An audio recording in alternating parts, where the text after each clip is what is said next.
Let's see here. Get myself caught back up now. So with the leveling real quick, I was at max hit points last time, so do I stay at 20 and not go up? Were you not already 3rd level before the long rest? Did you just hit 3rd, or were you already at 3rd? I think technically we hit 3rd before that, but I don't know if... I think we did, but like I got really confused at one point. I think everybody but Sean hit 3rd. Yeah, okay. Everybody but Sean had 3rd before the last long rest. So if you gained hit points, you should have your hit points. Okay. Because I don't think anybody took... Malik took a little bit of damage. Everybody else looks like they're full. So yeah, if you have not upped your hit points, up your hit points, and you get your hit points. I was confusing myself. I believe the only spell that went off that was a spell slot was the sleep spell. And I had used Hunter's Mark. And Hunter's Mark, okay. Which was still active. Which is still active and sitting on... Yeah, sitting on somebody who's down, but I think it was this dude. Or someone somewhere. Yes. There was someone up here who still had the mark on him. So I just got... Yep. And we are... So, catching back up to where we are. You guys took your rest. You went to go and address the dragon problem. However, during the conversation as to what to do with the dragon, you got a little loud and alerted the goblin citizens that you were there. After some noise and a little bit of a alert, the doors opened. The goblins attempted to attack you. You rebuffed them fiercely. 3 goblins in the guard room were put to sleep and are now leaning against each other. 4 or 5 goblins now lay dead in what was the goblins' habitat, a large cathedral or great hall-like area, the south end of which is filled with rubble and refuse and odds and ends. And it looks like every bit of loot that the goblins have pulled in is piled on that southern end. You don't see a lot of like gold and silver lying around, but just about every household good you could imagine is in that pile. To the southwest, goblin commoners have fled through that door and shut it behind them. To the north, the same. Goblin commoners streaming out as the defenders held against you for a short while. From the northwest, just moments ago, a great voice, grumbly, called out, "What is all this noise?" In common. The goblins sound like they ran even faster and have now begun thumping against the doors, so you believe they would be building barricades as quickly as possible on that north door and on that southwest door.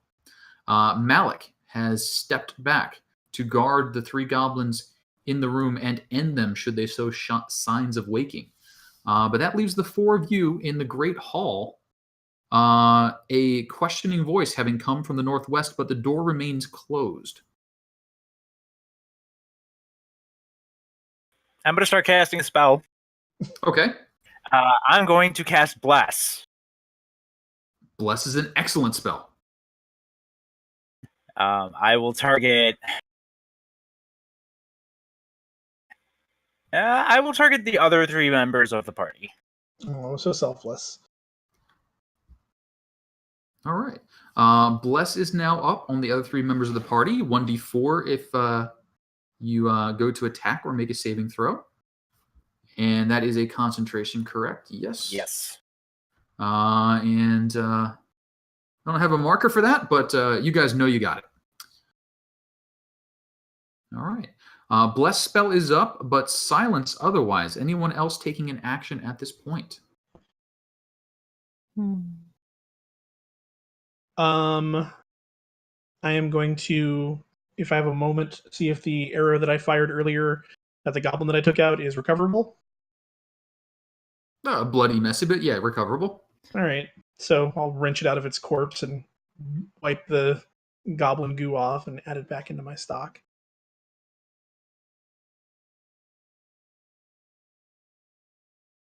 So you said the voice came from the northwest area? From the northwest door, this door on the Okay. side of the curved tower. So similar to in the southwest corner when you entered a round room, a tower. This looks to be the same style of construction. It is rounded, going up. The door is in that curved wall, and it goes up as high as you can see. So this is a fairly high ceiling, about 25 feet, and it goes up at least that far.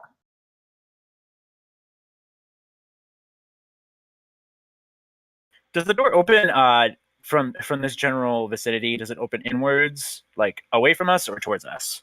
So this door would open. This one would open towards you.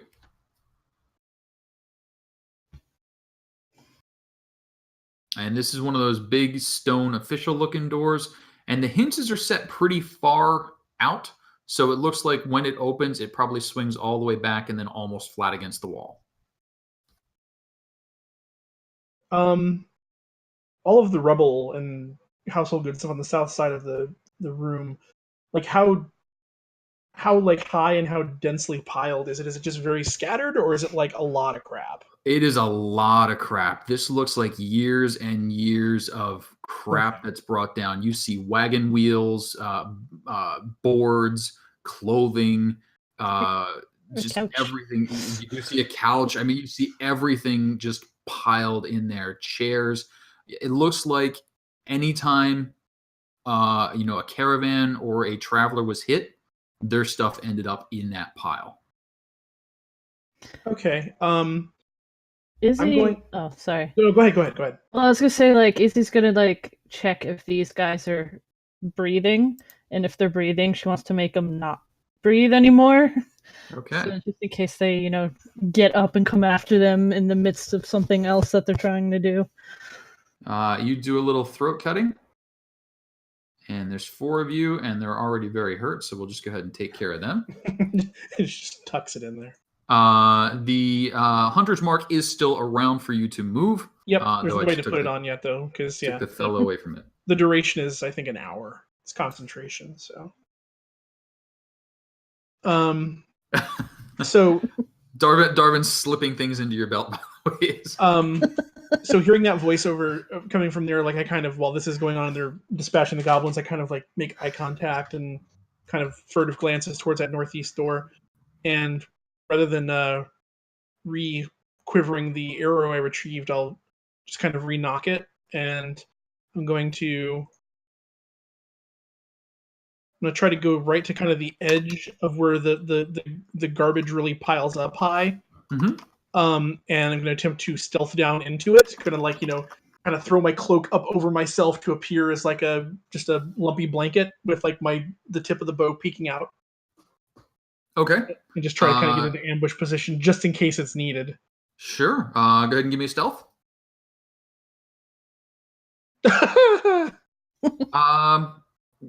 You think it's working, but everybody else doesn't seem to think so. From underneath the the cloak, kind of draped against broken wagon wheels and crates and barrels, like one of her hands pops up out of there and she just gives a thumbs up into the air and then it withdraws back under the cloak. Yeah, so Darvin, Kara, the Izzy, you see things still spinning from where Thara had kind of made her way in, and it kind of leads a path to her. So you can see kind of like one wagon wheel sitting there kind of spinning. Some things are still swaying, pretty well indicating, someone has stepped here recently. Yeah, there was a fight. Nobody will know. So, that takes, 6, 10, 20 seconds, 30 seconds. You guys move some stuff around. It's going on around the minute mark. You haven't really made any noise since the challenge or the question was made.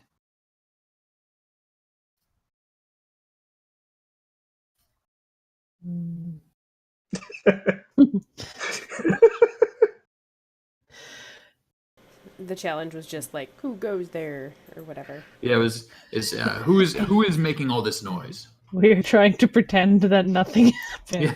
So and all the goblin commoners are of the same opinion. They have all just gone quiet. Okay, so Yeah, which like- direction does the door swing? Like, would it go this The door direction? swings or- out in that direction, correct? Okay. So it swings out and against the wall to the left. She'll probably head up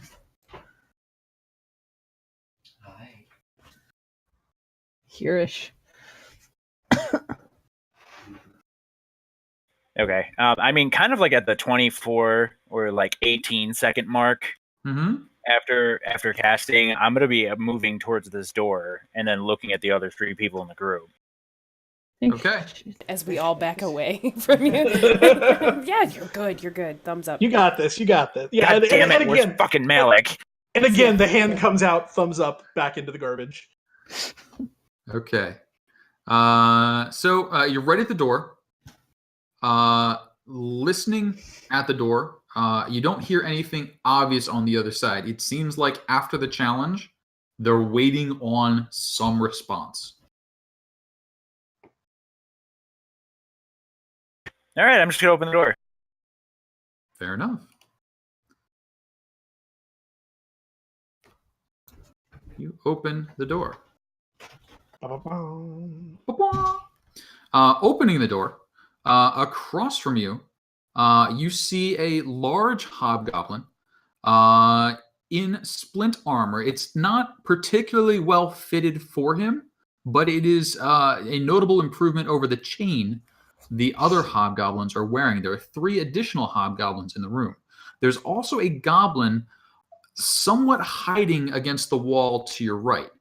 Dominating the center of the room, however, is a giant hole from which emits a violet light, luminescence.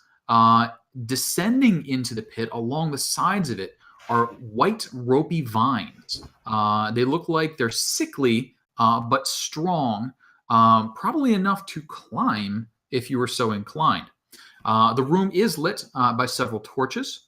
The Goblin King, you would presume, is sitting on a stone throne with an iron lockbox. His feet are propped up on it in front of him. To his side, a small pot with a sapling in it. Everyone is looking at you, and the 3 hobgoblins, not the king, do have bows drawn and pointed at you, but they have not loosed yet. You open the door, and then any immediate action. And then I close the door. Yeah, I mean, honestly, I was honestly expecting to get shot at immediately. And that, like, it's kind of gonna be like a second and then 2 seconds. Now it's just awkward. It's like, And now it's super awkward. I didn't have a plan B. So Like, as that second, 2 seconds, 3 seconds, the large goblin on the stone throne leans forward.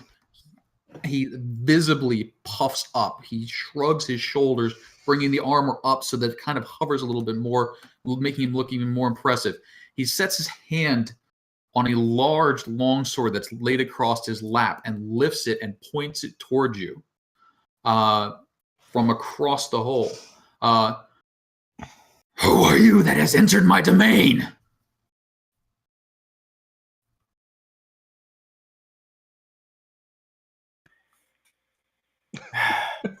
Honestly, we're just looking for the humans. What did you do with the humans?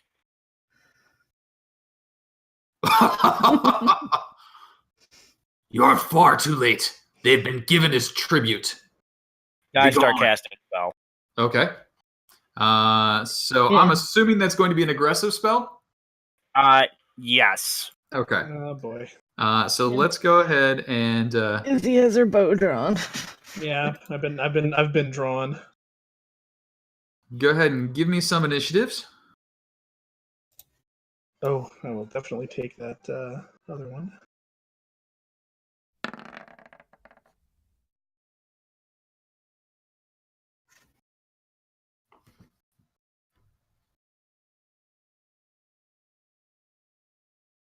There we go.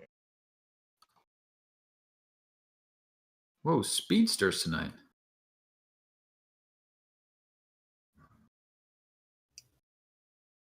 Well, we knew they were there.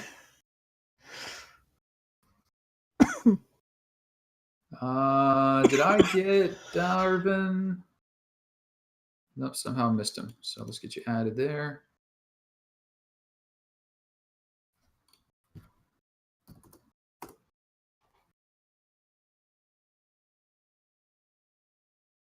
All right. Thara and Kira, do you know who you would like to have go first? Or do you want to throw it to your dexterities? Thara, I'm used to Thara going first, so that's total. I don't know why I would have been like, no, me, unless she got caught in garbage for some reason. Fair enough. I don't know how I feel about that. Fair enough. So Darvin, there's that. Where did my Goblin King go? He moved. Get back over there. Okay, so that one that you moved, that's the one on the throne? Yes. I can only see him and him. And that means I missed a So- guy, didn't I? I could see this goblin sort of sticking. Yeah, through I the can wall. see him. I can see him poking through the edge of the wall. But the only ones I actually have line of sight to are those two, according to the line of sightiness. There we go. All right. So Darvin shifts from let's be friends mode to starting to cast a spell. Right. And the moment that he does that, everybody starts acting. All right. Darvin, give me a quick stealth to see how sneaky you were, or were you just openly starting to cast your spell? Well, I mean, like talking, like I would have one hand on my shield and one hand kind of casting behind it, but like Okay. not Yeah, with so- like with an average amount of stealth for me, which is not much. Yeah. They all saw that one coming. I don't think anyone has a standing perception lower than 7. So they all saw it. So Thara, as he's being, sneaky behind his shield, what Okay, are you doing? do I see that he's actually trying to like cast something from behind his shield? Yeah, so he Okay. starts doing the magic thing, and then everybody's like, oh hey, he's doing the magic thing. Do I have? I mean, obviously he's blocking the doorway, but like around him, between his legs, like how bad of a penalty would I be at to take So a shot at you're- either one of these ones I can see? He is right in the doorway, so just I about gotta everybody thread would have 3/4 cover for a shot that I can think you would make. Right. So they would have the +5 to the armor class. So it's +5. Okay. It is +5 to an armor class. Well, on the positive side, I do get advantage on initiative or on creatures that haven't acted yet this turn on the first turn. Sure do. So even at a -5 to hit, I feel like I might stand a decent chance of maybe. So that's the guy on the throne, and this is just another. Is this another hobgoblin? That's another hobgoblin. That's Dulak. But it's And you clear have- that. Go ahead. I was gonna say, and you have your bless. Oh yeah, that's true. I do have bless too. That's a good point. Yeah, screw it. I mean, if this guy's if Darvin's making the move to start doing something, then like I said, she'll try to thread that needle and get an arrow passed into his whatever his feet, legs, whatever she can get at. Whatever you can see now. Which one were you aiming for? The king. The king. Way back here? So 55 feet. No, that's not the king. That's Oh, Dulak. well, I saw you move that guy, and I thought. sorry, that- yeah. I said, "Is that the king?" Sorry, Oh, no. okay, The no. king is over here. He's Okay, sitting on his I throne. can't see him. Got it. So I can only- Dulak is the I fellow can you see can that see. guy and this guy. You got it. Both those hobgoblins, large male hobgoblins wearing chain armor, currently holding drawn longbows Okay, with arrows ready. with arrows ready. Oh boy, sorry, buddy. All right, so I measured back. That one in the back rank was 55, so that's still obviously in short range. I think. Yeah. What's yeah, 80 is my short range for a short bow. Mhm.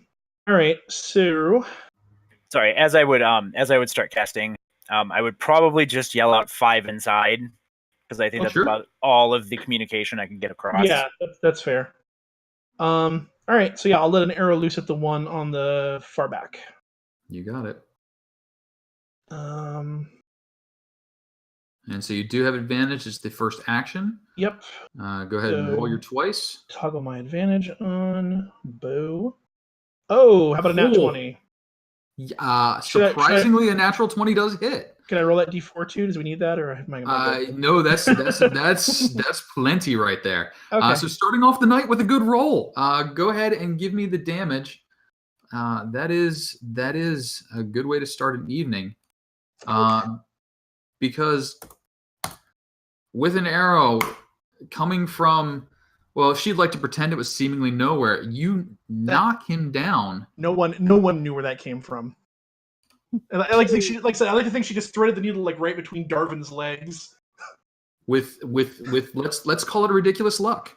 A hobgoblin immediately falls. Thara, any additional movement or actions? I can still see that other one. I don't know. I only have that one in my view. You know what? For the moment, 5, 10, 15, 20, 25 will get me to just back here if I moved. I'm gonna, thinking that I'm still completely in stealth, I'm gonna scuttle like 5 feet or 10 feet here to try to get a better bead on this guy over here. Okay. So the trash blanket shuffles and scurries to the side and takes position again, draws another arrow. You got it. Kira, you can see what you can see. Hobgoblin all the way across the way. Yeah, I'm gonna get hearing him yell 5 inside. My eyes are gonna bug out and realize that when there was 3 little ones in the other room, I panicked enough to sleep them. So I'm gonna see what I can see when I get a little closer. All right, and then I'm gonna seeing and hearing the king point a sword or whatever portion of that I heard straight at Darvin. I'm going to aim for him. Okay. Assuming that there are people around him. Wow. Sleepy, go bed, bye. Where are you centering that on? I'm centering it on him, so the 20-foot radius starts going out from him. Okie doke. And that is 30.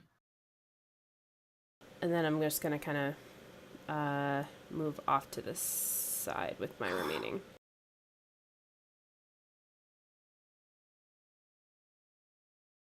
The cackle and commands that you heard from the hobgoblin on the throne cut off suddenly, and instead you hear snoring. Darvin, you see another hobgoblin fall down, the one to the north of you. Kira has run away, so she doesn't get to see the wonderful results of her spell, but there's a great deal of dismay happening. Sure, I hear some of the snoring at least. You hear some clatter as armored figures fall to the ground. That brings up a sleeping hobgoblin who can do nothing. That brings us to Izzy. I'm gonna scoot around because she was gonna wait and see if someone ran out. She was gonna shoot at them. That doesn't seem to be the thing because we have someone clogging the doorway.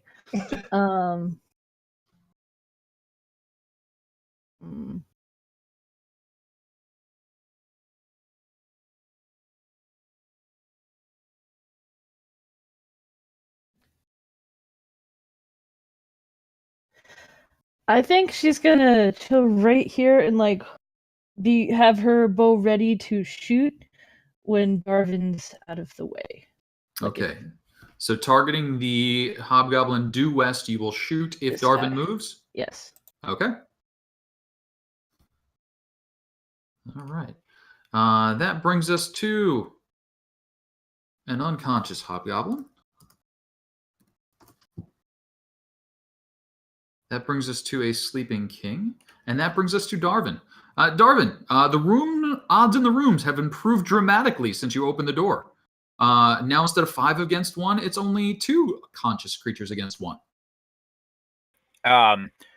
Like as I'm casting, like that spell that I'm casting is very behind my shield. I'm turning it into just a quick shillelagh, seeing that the room has gone from almost nobody, almost everything, and I'm to oh my god, everything's asleep.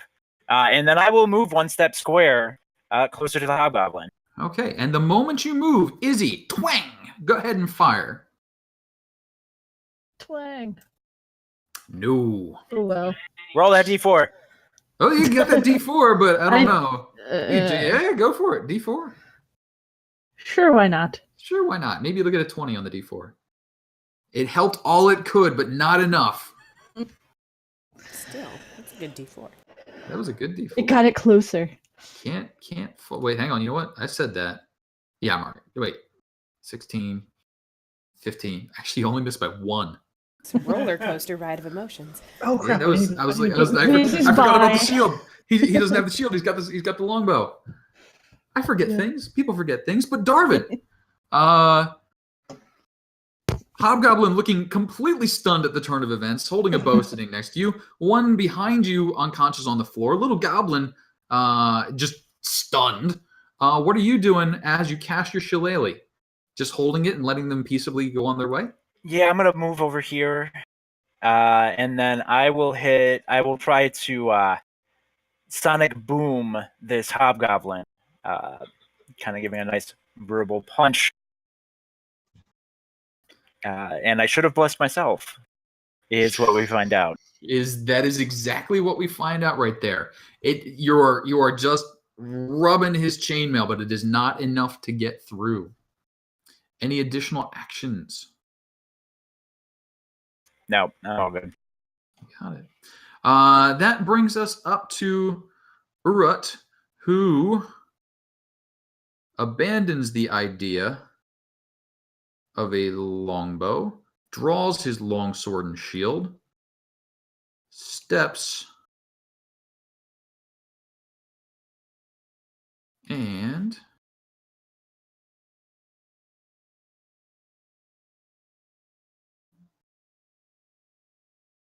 checking one thing.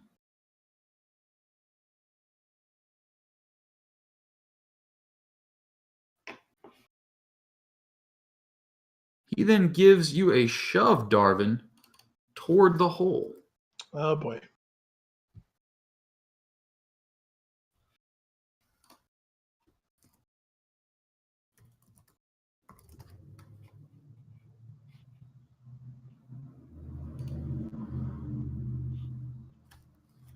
I want to make sure I do this one right.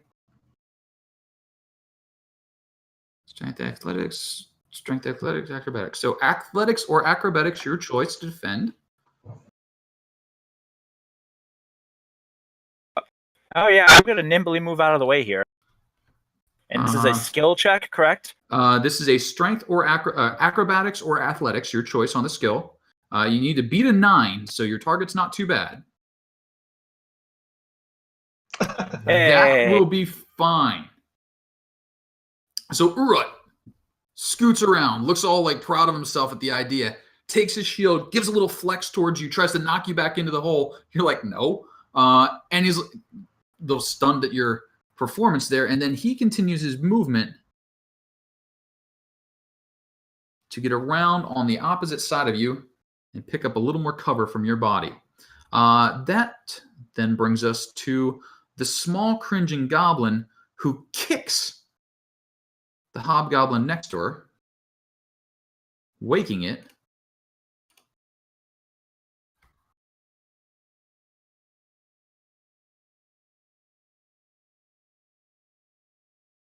And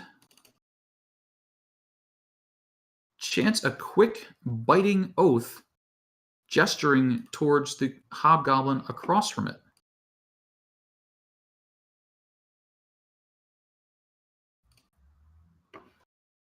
Wait, Who what? stands but does not look at all happy.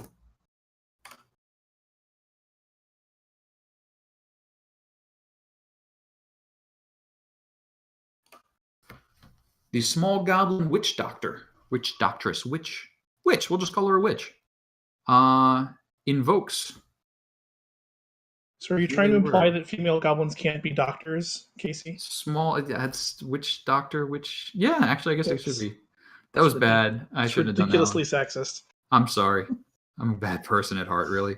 But that brings us around to Thara as a quick change of subject. So do I see? I can't see the goblin from where I'm at, but do I just see like the body of the sleeping hobgoblin just kind of get rocked from a foot? Yes. So you see the body of the sleeping hobgoblin get a little foot thump.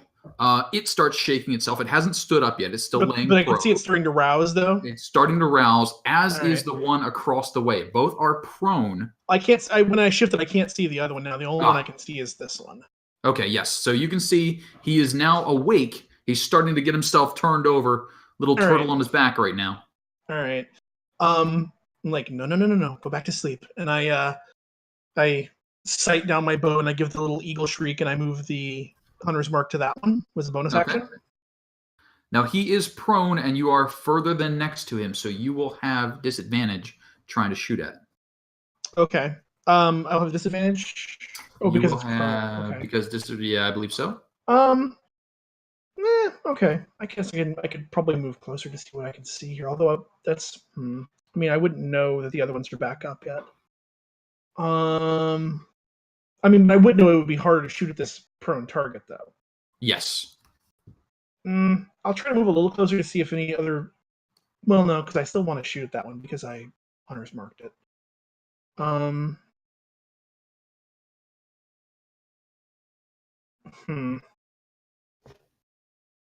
Yeah, I mean, for the sake of opening up more targets, I'll get closer anyway.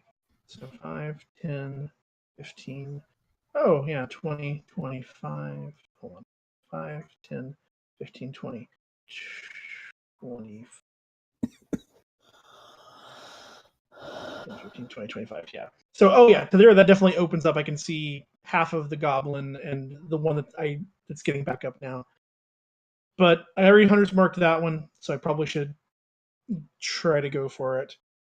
So you said with disadvantage? With disadvantage, but you've got a clear line of sight. You can see right through the door to him. Yep. All right. So, but I do have bless, so you do have bless? Help a little bit. All right. So rolling to hit with disadvantage. 8 plus the D4 is probably not going to be enough, but so 10. 10. He remains unscathed. It bounces off his armor. All right. Further waking him up. Any additional action? I think that was bonus in action and movement. Yeah, bonus action, and that was my full movement to there. So yeah, I'm kind of done. Kira, there's still some snoring going on in there, but not as much as there was before. What are you up to? I'm upset. I sang my pretty lullaby, and now everybody's waking each other up. So I will come closer to the door again and see. I mean, it did buy a full round of combat, so seeing people starting to wake each other up, and I'm like, damn, these guys are smarter than I thought. And I'll reach into my pocket and take out another little pocket of sand, and you know what? We'll just aim right in the middle this time, and be like, okay, guys, now you got to be quiet. Okay. So right in the middle, we'll get the whole room. And 25.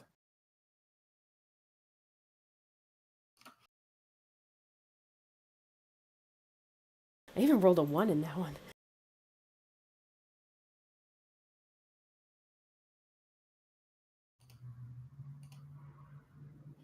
Oh yeah, you also rolled 2 7s, so Jesus.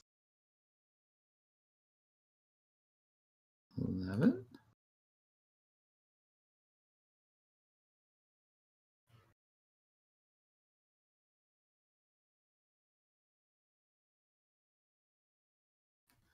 So, the goblins that were just recently unconscious fall back to unconsciousness, now snoring. The goblin also falls down unconscious. The hobgoblin facing Darvin, however, remains standing. Wow, that guy is very And I just kind of move back out of the way of the doorway and just say, we need to start killing these guys faster. Well played. That brings up a sleeping hobgoblin. And then Izzy. Okay, she's gonna drop her her short bow. Can you only pull one weapon at a time? Right? You can arm both your weapons. Okay, so she'll have both of her short swords. She's gonna get in here. I think she's pretty much just gonna go for the sleeping ones, so they don't get back up again. Since you are standing next to them, you will have the advantage. There's only one alive, or up, right? There's only one hobgoblin standing. Everyone else is currently asleep. She's figuring he's got this handled, so she's going to stab at the one right above her.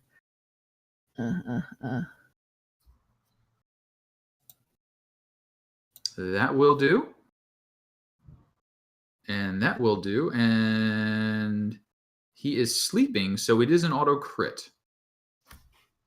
Correct? Correct. At least we're going to do it that way for right now. Yeah. So roll again for roll again. Yep. You don't get your dex on this one, though.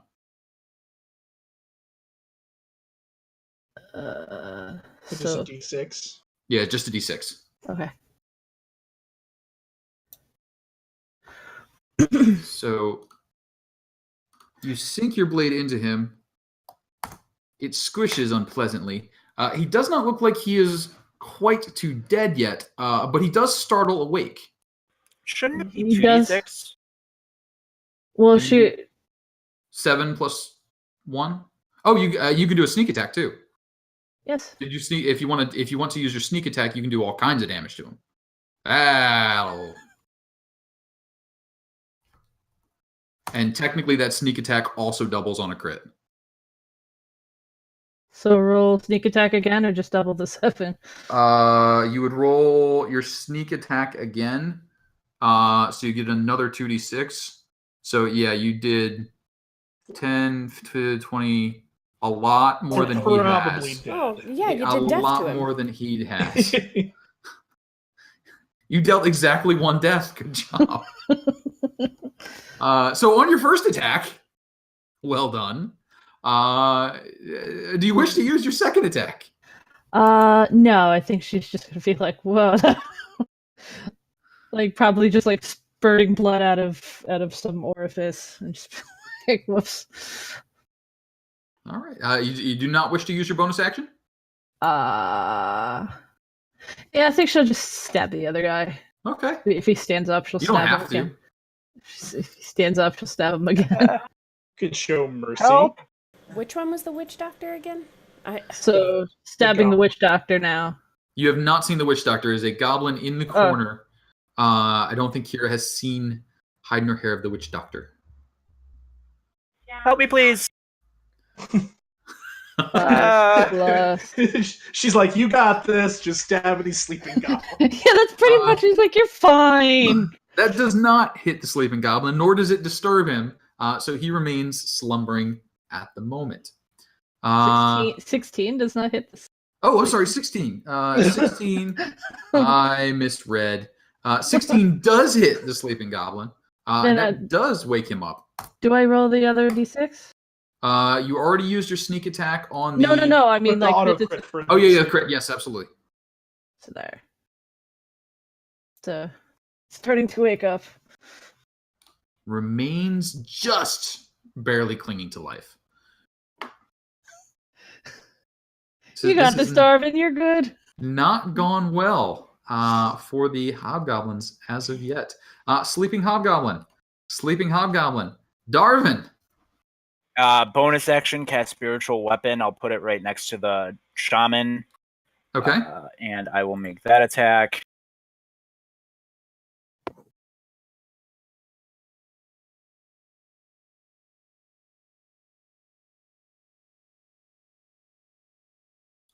It doesn't have advantage or disadvantage due to the prone condition, right?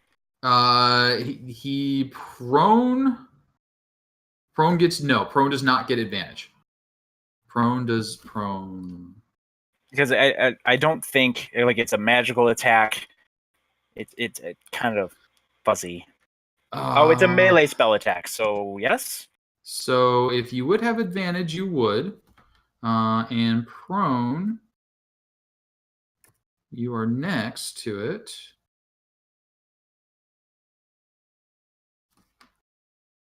Oh, yeah.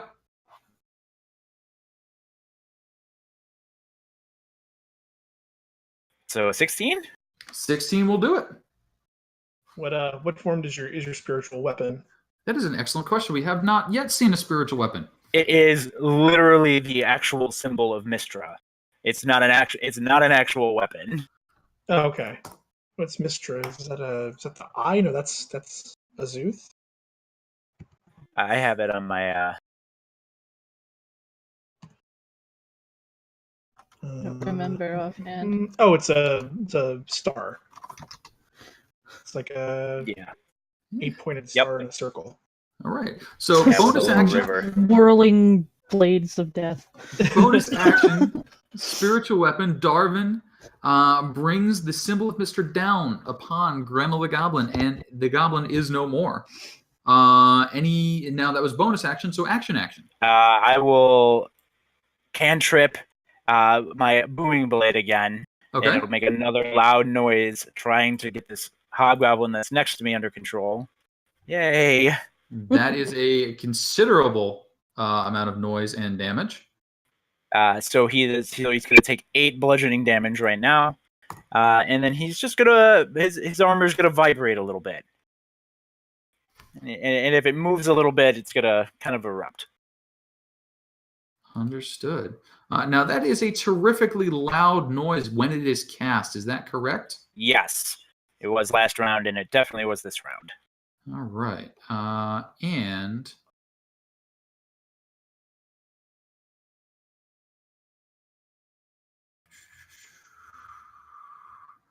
shake or slap, we'll call that still asleep.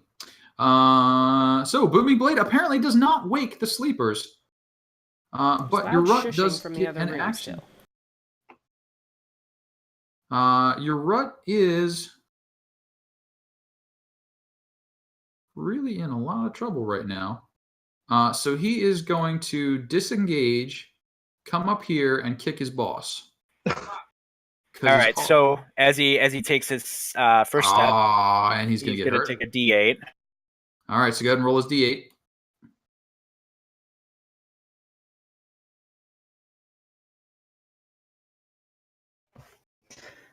And an attack of opportunity? No, because he was trying to disengage. Oh. But it's not going to matter as he falls unconscious as he tries to get away. Well played on the Booming Blade. That brings up a dead Grendel. That brings us back around to Thara. Okay. It's kind of quiet in there right now. Yeah. We got a little snoring going on. Across the way, the Goblin King and one of his lieutenants sleeping. So yeah, everything goes. I hear inside. I hear this reverberating boom and then silence. Yeah, boom, boom, boom, and then sawing logs. Thara that boom takes a while to fade. It echoes down that hole. Yeah, I was gonna say, based on the shape of the room, that hole, that seems like that would be like a natural reverb. Yeah, there's some bass pound going. Thara shoots through the door, scoots around Izzy, vaults over the dead hobgoblin to here, turns and is training her bow left and right, looking, and then realizes everyone's down, unconscious or dead, and just kind of looks at a loss for what to do. Was that it? I mean, that was almost it, but we gotta do this carefully. No wakey. Yeah, I don't think careful is really what we've been working with here so far, but fair point. Do we want to leave anyone alive? Well, I as I'm looking around the room and it's like a half a second, I'll be like, maybe not alive, but definitely maybe coordinated strikes. Because The if we one- hit them and they sleep, they wake up. Right, the one that's right here. So He looks like a mess. right, Should we maybe? He's still got that arrow in him. right. Well, what I was going to say is, but he's prone, and but from where I'm at, I would have disadvantage shooting at him from here. Yes. But if I move like a step closer, would I be okay? So if you're shooting your bow at him, the best you can do is even money, because if you're standing right next to him, you would have disadvantage because you're a distance, but you would have advantage because he's prone. So it would he'd cancel it out. Okay. So you So could I shoot him with a normal shot 5, 10, from right next to him if you felt like point blanking the guy.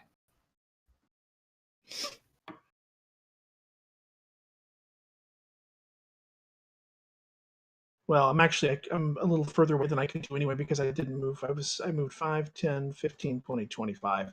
So I couldn't get close enough anyway, unless when I came through, unless I slid diagonal to the edge, but that's a little too reckless. Yeah. Ominous thunder. Was that on somebody's end? Or was that No, that was me hitting a button. Oh, okay. I mean, we'll go ahead and give it a shot anyway. And since I can't get right up close to like double tap him in the head, bonus action to move the hunter's mark to him. Okay. And then I guess you said disadvantage on that. You would have disadvantage from where you are shooting. That's fine. So plus a d4. So 14. 14 does not hit him. Plinks off his armor. He's like, he's waving his hands around like a fly's coming at him. She just goes like, ugh, and rolls her eyes and just looks frustrated and stows her bow away and gets ready to pull blades to go dispatch. Okay. So as you switch out weapons, that brings us around to Kira. Hold on.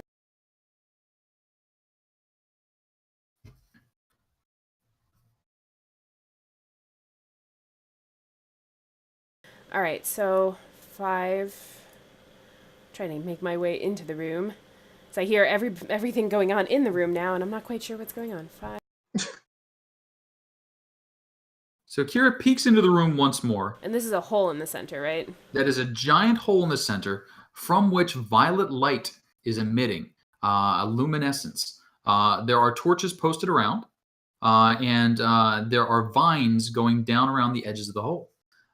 There is a small rail of sorts around the hole, so it's hard to fall in, but not super hard to get pushed in. All right, so kind of teetering on the edge here next to Thara.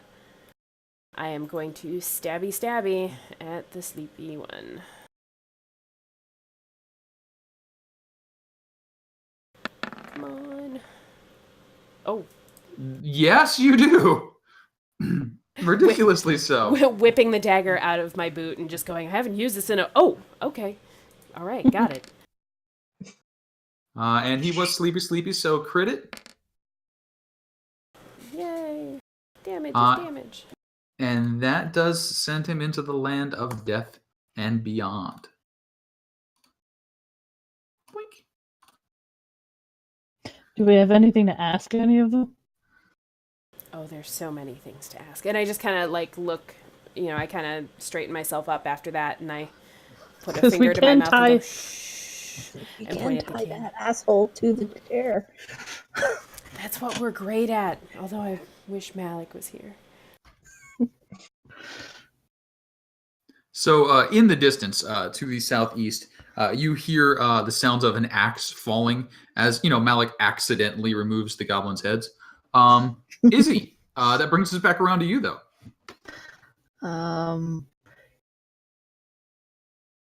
One snoring goblin king in his chair. She's gonna head that direction. She can't get all the way over. So I guess she could get roughly here-ish, stand on this dude, and step on this guy as she's heading over, because she's thinking of tying him to the chair for now. Because he probably has the most information on things if there's anything that they want to find out. So that's what she's doing, heading in that direction. All right. So Izzy heads over there. Super Dead, Sleepy, Darvin.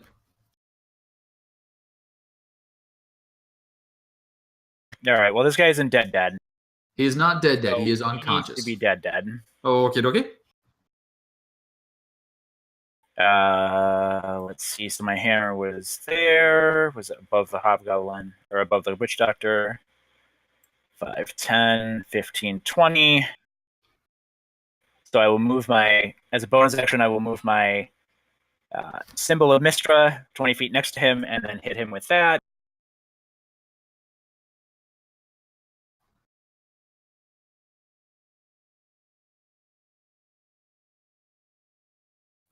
It would have advantage, so go ahead and swing it again. No. So bonus action spent. Action. I'm kind of mystified. Oh. I'm no longer mystified. It was just helping me, making sure that this guy stays squishy. Were you mystified or mystified? Oh dear. Oh dear. And dispatched a hobgoblin lieutenant. Darwin has finished up his movement, bonus action, any additional info? No, I'm just going to be taking a quick glance around, seeing if there's anything that would indicate, honestly, any reason to keep this guy alive. So there is an iron lockbox that he's got his feet propped up on fairly comfortably. He's sort of, reclining in his throne at this point. His shield drawn across him like a blanket, long sword kind of, being nom-nommed on. So aside from the lockbox and the mysterious glowing hole in the middle of the room that you don't know a whole lot about, the little plant you said. And there is a little sapling in a pot right next to him.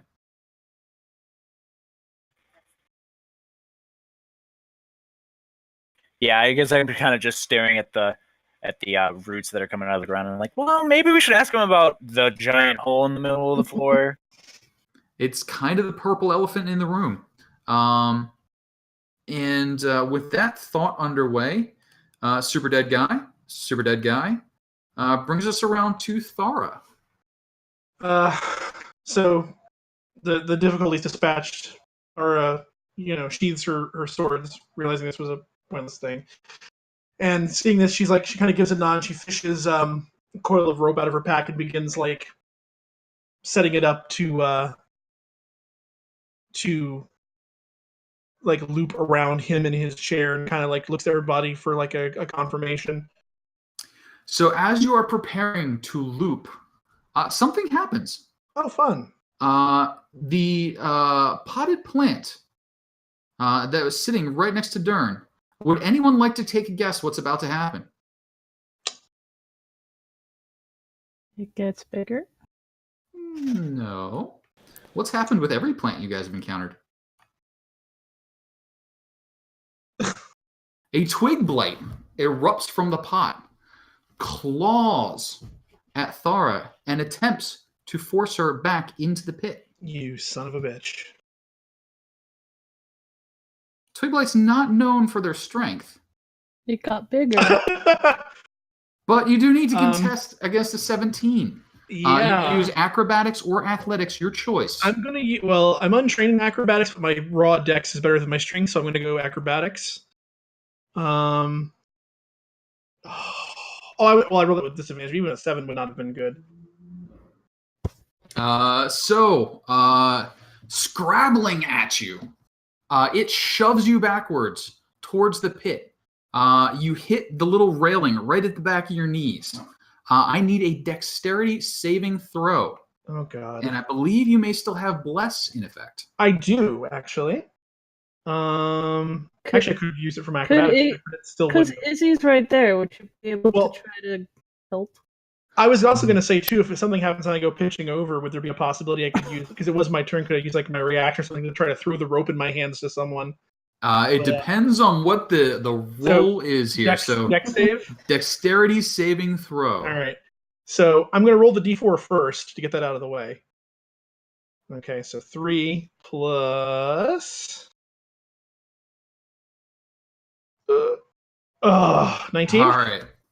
So as you start to get pitched backwards, you do have the presence of mind to just fold your legs and kind of catch the bar on the back of your knees rather than go over it. So you do fall prone. You are shoved backwards, but you kind of lay there, legs stuck in there. If it had been someone taller, there would have been an issue. Yeah. There is now a twig blight amongst you all, though.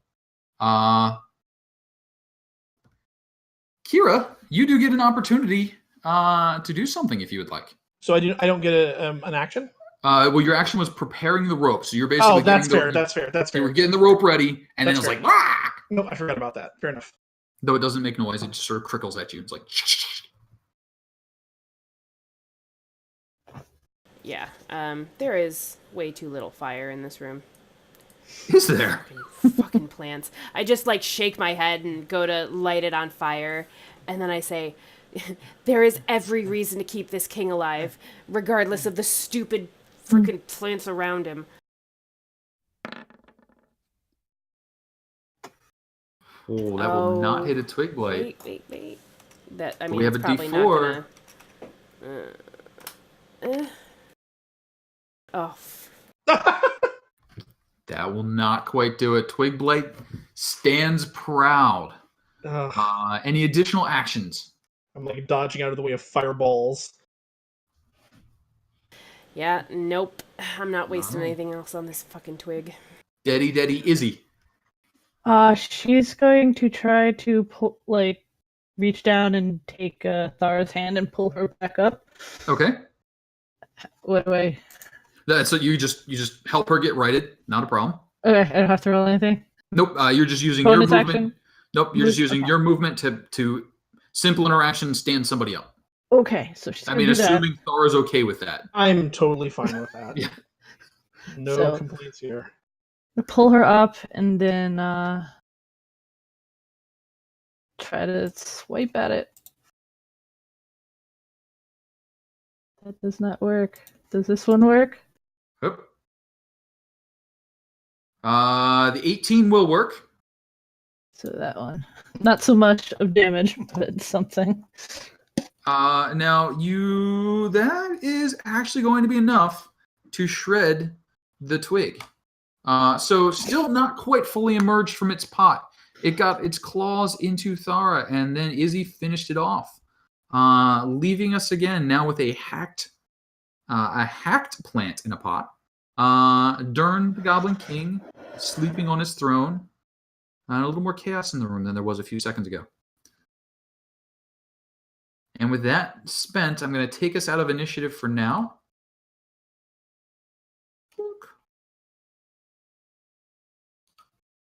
What are you guys doing? Izzy's gonna sort of whisper to not wake the guy up. Just be like, some of us hold him down, and then the rest of us tie him up. Just in case. Like, Thara he's keeping these things a freaking pet? What? Like, I mean, ugh. And she just kind of like eyeballs the twig pile angrily, but continues readjusting the rope and getting it set up for tying. So Izzy will help hold him down if. Well, I mean, honestly, if we're going to talk to somebody, this is a job for Malik's manacles. True.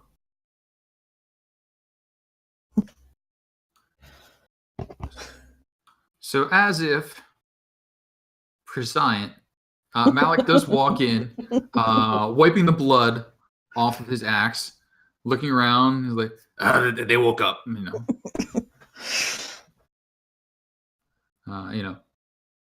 And then, he prefers his manacles to you guys as you start prepping for the hog tying of the Goblin King. who is sleeping through all this. They're ever so gently manacling and tying. You got it. In the room, you've got that hole, that shaft going straight down.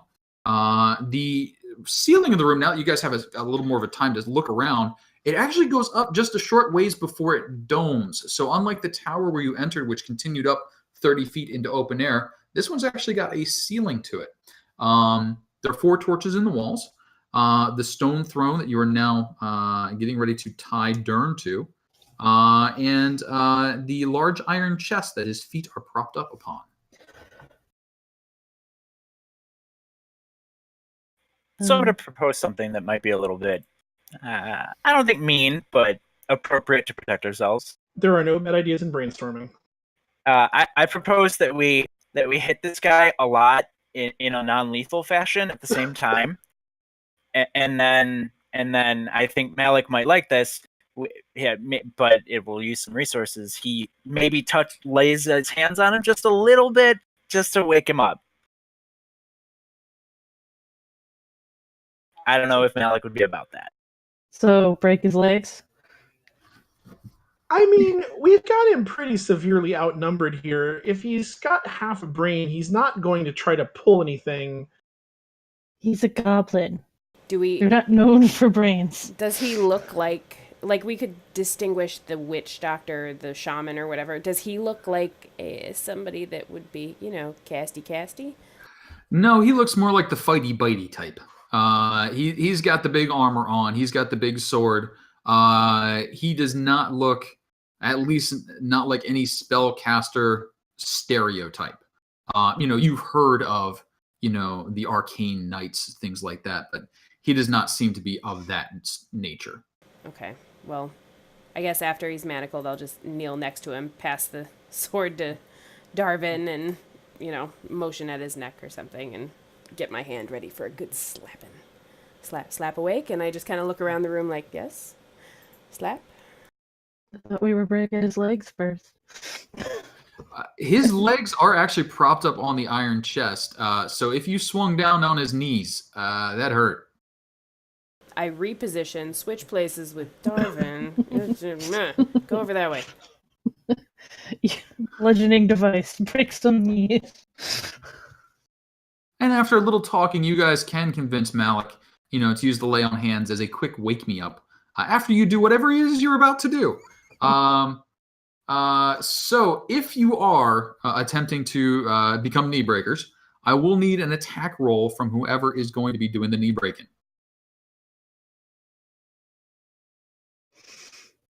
I mean, that's not a traditional interrogation method, by what I understand, but I'm assuming Malik is totally on board with this, and he's gotten very good results with our captured prisoners before.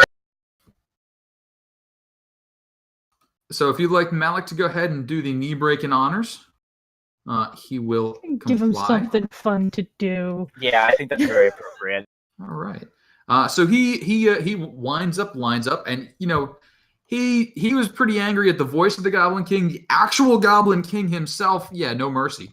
And he gets ready to swing away with his warhammer. He gives like the 1, 2, 3 count to make sure everybody's on board, and then I'll have my blades out and ready.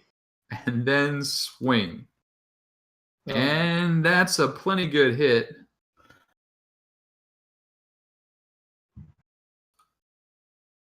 A little light on the damage, actually. Only doing 9. So the Goblin King does startle awake. Took off his strength. Because the second one had the strength mod. Second one had the strength on it. So he does startle awake. Legs, thoroughly battered, though there's no explosion of bone or anything like that from it. Roaring, struggling. You guys have him manacled and tied and held, and he's just thrashing like mad. what are you guys doing? Is this dog pile, or are you trying to bring him to sensibility at this point? Listen, if you don't want him to take off your hands like he does with the other ones, just I know it hurts. Just calm down. And I'll say it in common, and I'll just assume that he understands. He swings his head around like frothing, and focuses on you. He does seem to understand. You do know he was probably the one yelling common before, and he did speak common to you. And he looks around and he sees, all his dead lieutenants, the goblin out the door, all the slaughter. He's, what have you done? And then, thrashing and, trying to get loose. He doesn't see any real signs of mercy in the nearby area. So I don't know that he's expecting it. Are you trying to force him to sensibility? Like, are you intimidating, persuading? I mean, honestly, no. I think Darvin would just be stating facts at this point. Okay. Like, this is bad. What usually happens is worse. All right. He's still he's testing the bonds. He tries the manacles. They're like, no, well, not going anywhere. He tries struggling. He tries pushing up against you guys. The blades everywhere, and then he finally, just sort of settles down and just glares at you guys. I'm sorry. When we hit him with the kneecapping, does he have legs, or is he no longer in possession of legs? He still has legs. His legs. But You hit the hammer, didn't you? I thought you said. He hit it with a hammer, like with his knees propped up. So I was figuring his knee would go in the other direction. I mean, that's possible. But... He is definitely hyperextended. So he could walk again, maybe. He could walk again, maybe. He's not playing basketball for a little while. He's probably not playing basketball, and he's probably going to limp for the rest of his life if he ever gets a chance to take a step. But more to the point, thrashing, held down, glaring from one to the other of you, spittle coming down, trying to suss out some way to get out of this situation. I'm going to kneel down and get a little closer to his face and say, you saw what we did to your knees and to your legs. If you ever wish to walk out of here with your life, you'll answer our questions and you'll do so quickly. Or you can end up like your friends over here. And I just kind of motion to Malik, and I'm trying to give him this signal of come on, Malik, when I look at you this way, you thumb prick your axe or something menacing. And Malik just sort of looks at you for a second, looks at Dern, and sort of goes, ha! It's funnier when she hits you. And I did a bad impression, but kind of the reference back to when you were smacking around the Tittles. But he does rest the Warhammer on Dern's battered knees, just letting the weight of the hammer sit on the battered legs. And that looks like it's hurting. As he just gently lets it there, and the weight of it's just bending it. You can see the pain going through the hobgoblin's eyes. He just looks at you. What is it you wish to know? We asked you when we came in about the humans. I don't think your answer should be quite as sassy this time. Where are they? They are below with the druid they have been given as tributes. I'll kind of blink and just be like, oh, so the druid was actually a thing. It wasn't just some made up goblin bullshit. Why would a druid work with the likes of you? I am king of the goblins. I command an army, or I did before you slaughtered them. So? I mean, we made quick work of your goblin army. What do you have that the druid would want? Men. Hands. We provide a workforce for him. And he provided you with the fruit in exchange, and this was the end of the deal? He wished it given to the humans. We gave it to the humans, and we took a price. Now why have you come? For those muling idiots? Those children? Why did you give them to the druid? What concern were they to you? He asked for them. When the druid asks, we give. The druid asked for the children by name? No, he asked for any human. Any creature not of goblin blood. And you know nothing of what the druid did with these children?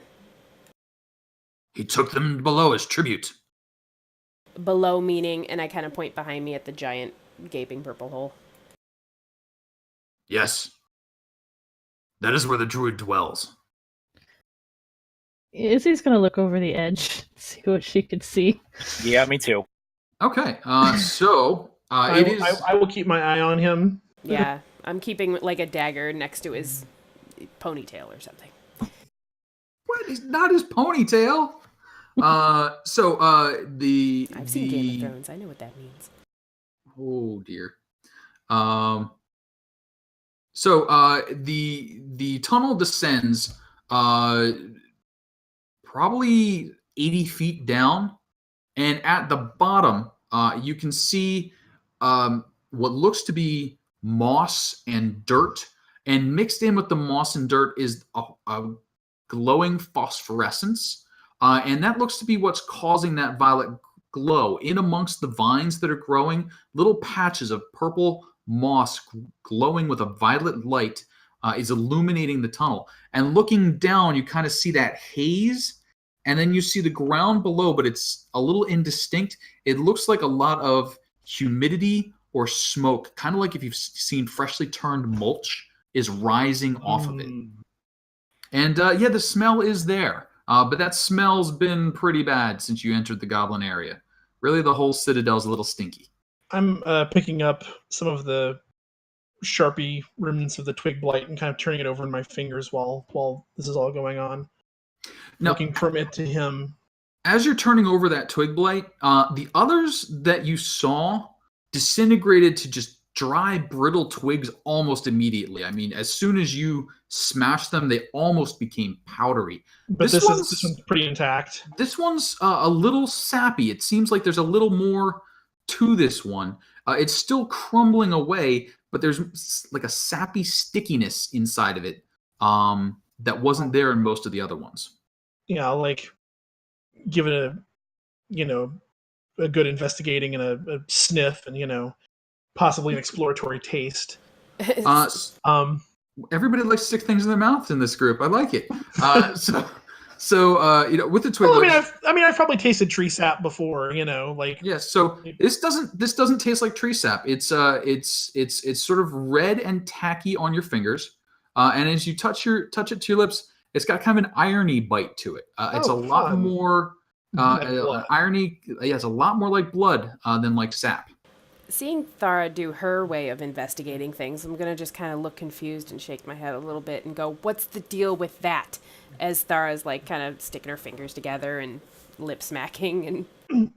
I mean, she's like, twig blight, but yeah, but more of like, and like, and when she tastes that, like, obviously she like kind of wrinkles her nose and makes a face and, furrows her brow at the hobgoblin and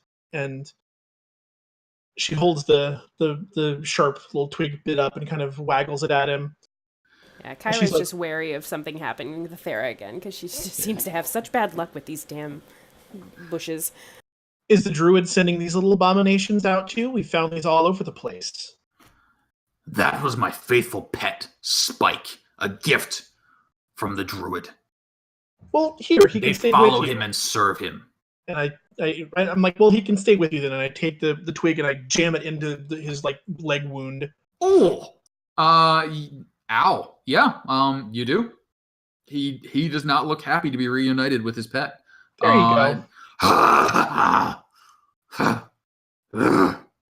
And he's breathing heavy and trying to refocus again. If you have business with the druid, go below. Yeah, I think I do now. Well, I mean, we're not quite done yet. I think we still have more business with you. Oh, no, I didn't mean to imply that we were finished with him. Just the druid and I need to have words clearly. Of course.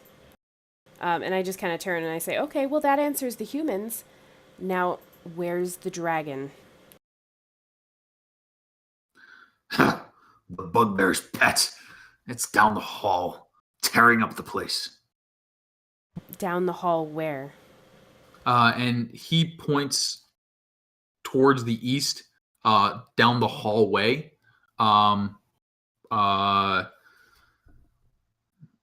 Through the misty rooms with the columns on the northern wall, the furthest to the right.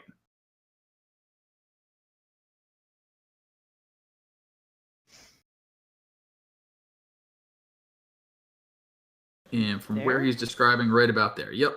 So right about where you guys were looking, right before the noisy got noisy. And you said the he's- bugbear keeps the dragon as his pet? The bugbear took it from those idiot kobolds. Those idiot kobolds found some humans that just slaughtered your whole army, so I'd watch your tongue if I were you. It wasn't even really a challenge. Like, I didn't break a sweat. This was like 5 seconds. Whatever. It was like 18 seconds. Well, I mean, if we're splitting hairs. Speaking of splitting hairs, and then I'm gonna take a torch off the wall and then just kind of throw it down the pit. Okay. Torch off the wall. You throw it down the pit. You can see the light illuminating and throwing shadows back up at you from the vines as they descend. It hits the ground and sinks in fairly far. I mean, it hits the ground, and if it hit dirt, you would expect it to bounce. It just sort of swoofs in and burns out fairly quickly. Whatever it landed in, and most likely a mulch style compound, is fairly damp and fairly loose.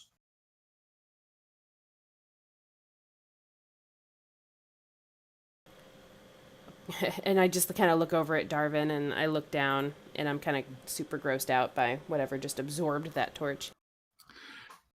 And I mean, it's still sitting, like you can see where it dented in, but enough stuff curled around the sides of it that it smothered out pretty quick. I just go back to my line of questioning as I just hold a finger down towards that thing, and I say, how do we get to the dragon? Is it guarded? Where is the bugbear? The bugbear's below if he is not out hunting. If you wish the dragon, leave my hall. Go to the east through the room with the pillars. The northern door on the rightmost. Open it and you will encounter him. He's been a bileful little creature. He's not chained at all? He's just locked in a room? He's thrown some tantrum and tore the room to pieces. The goblins are waiting for the bugbear to return and deal with it. I have no interest in the beast. I assume you just saw my friend throw the torch down this big gaping hole in what is now our room, clearly. How do you get down there? It doesn't look safe just jumping down, I assume. If you wish to descend as the goblins do, climb down the vines. Are there any seeing that torch sink in, are there any parts of the ground down there that they avoid? Any parts of the ground?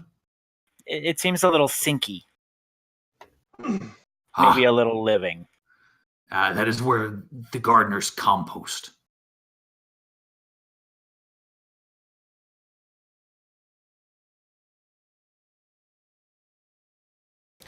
So Go ahead. if we want to descend, we just climb down the vines, right?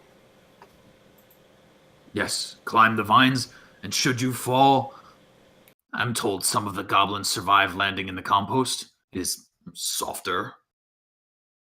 Well, I'm sure you could show us the way then, should we want to go down that way. And I just kind of motion to anybody else have any other questions before I grill him about, and I kind of kick my foot on the big shiny chest full of goodies. I know you'd mentioned earlier, but I missed how far about how far down did you say it was from here to the compost? About 80 feet down. Okay, all right.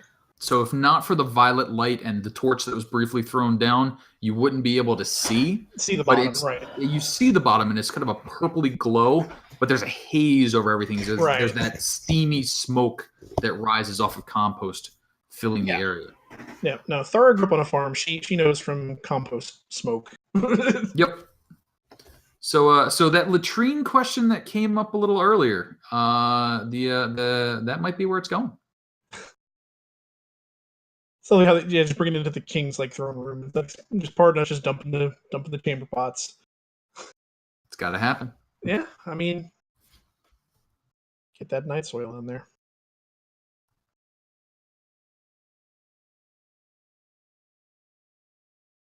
I'm going to continue picking up and examining the bits of spike while Kara's still giving him the once over. Okay, so I just kind of... One last question. What's in your goodie chest over here?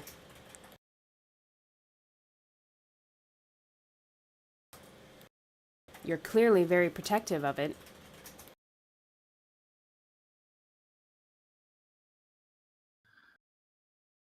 It holds the treasures of my kingdom.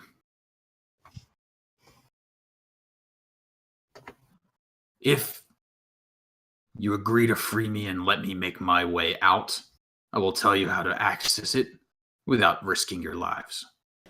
Kyra just laughs in his face. I don't think you are in any sort of position to be making demands on us. Then I can die and you can decide if you wish to join me by playing with my treasures. Is it just like a challenge?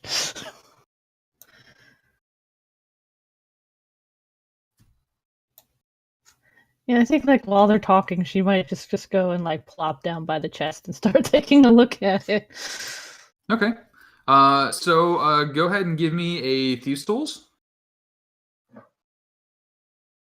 I was waiting for this, where he's like, maybe I'll show you how to open this. And he just drops down and goes, click, and we're good. I'm gonna like kind of grab him by the ponytail and force his face down in front of, like right next to where Izzy is opening it. So Izzy,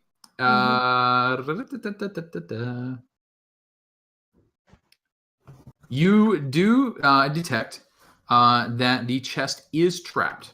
There appears to be a needle trap, at least, on the locking mechanism itself. So you've checked it out. You've deduced it is there. If you wish to attempt to disarm it, go ahead and give me that Thieves' Tools again.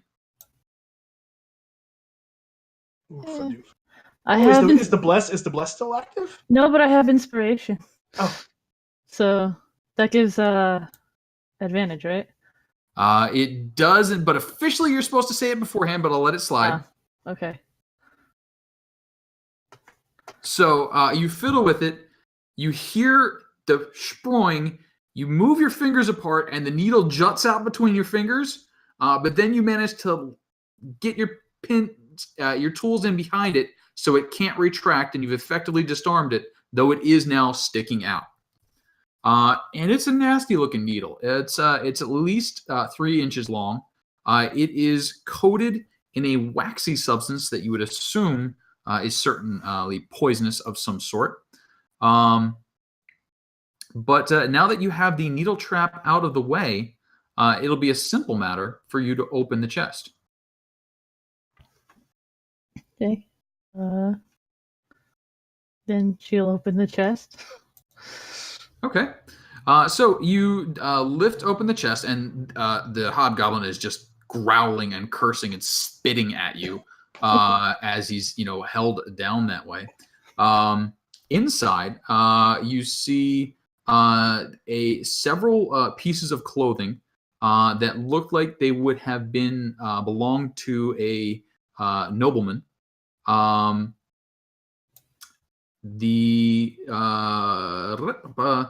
Several pieces of clothing belong to a nobleman.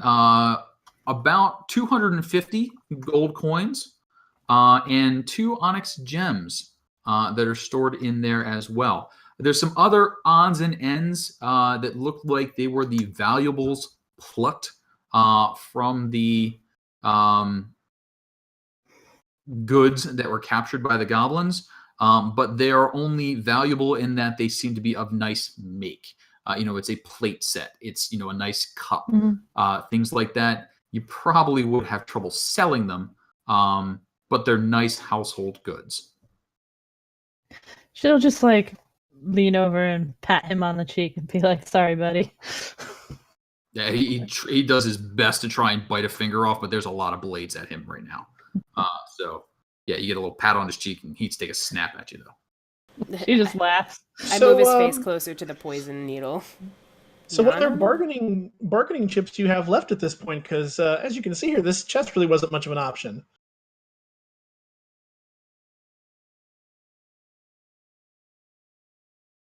What I have left is to hope your bones rot within your bodies.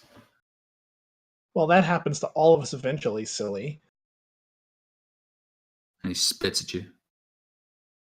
She'll take another bit of spike and drive it into the wound slowly.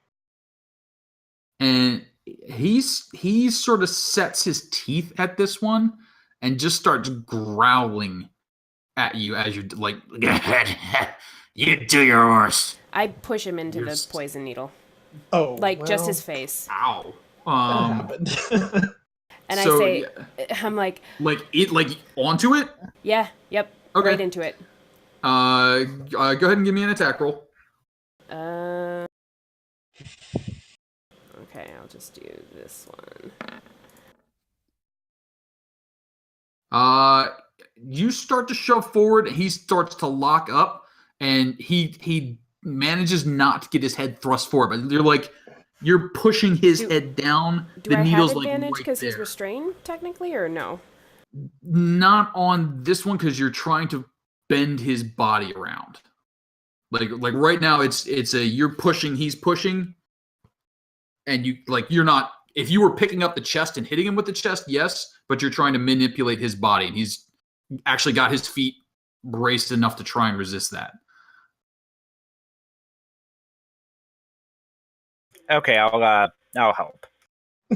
seeing as this is happening, it might as well happen. So if you guys go ahead, you pitch in, just give it an attack roll, just give it a little thump on the back too.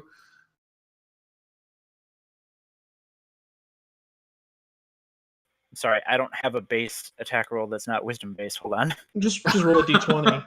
Yeah, just d20 it. Imagine this is like a struggle too. Like he's like, he's like back and forth, and then you guys start kind of leaning on him, and that's it. I mean, it's just, and his face goes down, the needle goes into his face, and you can tell that, definitely hurt. That was 3 inches of metal going into his face, and then a second later, his face just goes slack on one side, as poison starts, working its way through him. He starts sort of crying and laughing at the same time, and his lip is going like, and insanity seems like it's quickly setting in on him. You've maybe got a few seconds before you would expect him to be dead. I pull him by the chin. I pull him off of the needle by the chin really quick, and I look him in the eyes and say, your only chance at surviving now is if we heal you and you climb down this pit. And he tries to headbutt you. There's not a lot left to what he's attempting, but you can feel he's trying to push towards you, to hit you with his bloody head. Okay, yeah. I think we've gotten all we can out of him then. I was gonna use him, and I guess just push him down in the hole. Shit, what else are we gonna do with him? So from where he's at, you're just gonna lever him up over the chest and into the hole? I'm gonna dangle his body over the hole and just kind of look around and see if I see any signs of disapproval. gonna take a quick 1-2 over at his body, see if he's got I'll, any like papers or anything. Or I dangle him over the hole while everybody pats him down. I was actually gonna make it a point to tuck the rest of Spike into his belt. So okay, you start hoisting him up over it. He's still sort of laughing, but you can tell there's not much left. And there's some sobs in with the laughing. You start looking him over, and as you pull him up and as you kind of straighten him out, he's wearing fairly nice splint mail, nicer than you might expect a hobgoblin to have, and on it is a crest, and it looks reminiscent of the Hercule crest, though it appears to have been beaten and reshaped recently. On one hand, he does have a gold ring that he's been keeping kind of tucked away from you guys. When you had the manacles, it's kind of in his flesh because it's far too small for his thick, fat fingers, so his skin's kind of over it. But there is a ring on his hand. I yank him back as soon as I see that and throw him against the wall and go to yank the ring off. So you can rip the ring off. It takes a little bit of skin with it. And it is a signet ring with the Hercule crest on it. It matches, now that you can see that crest and the armor. That was probably Talgon's armor. That was probably the Hercule son's armor not too long ago. And the ring, most likely his as well.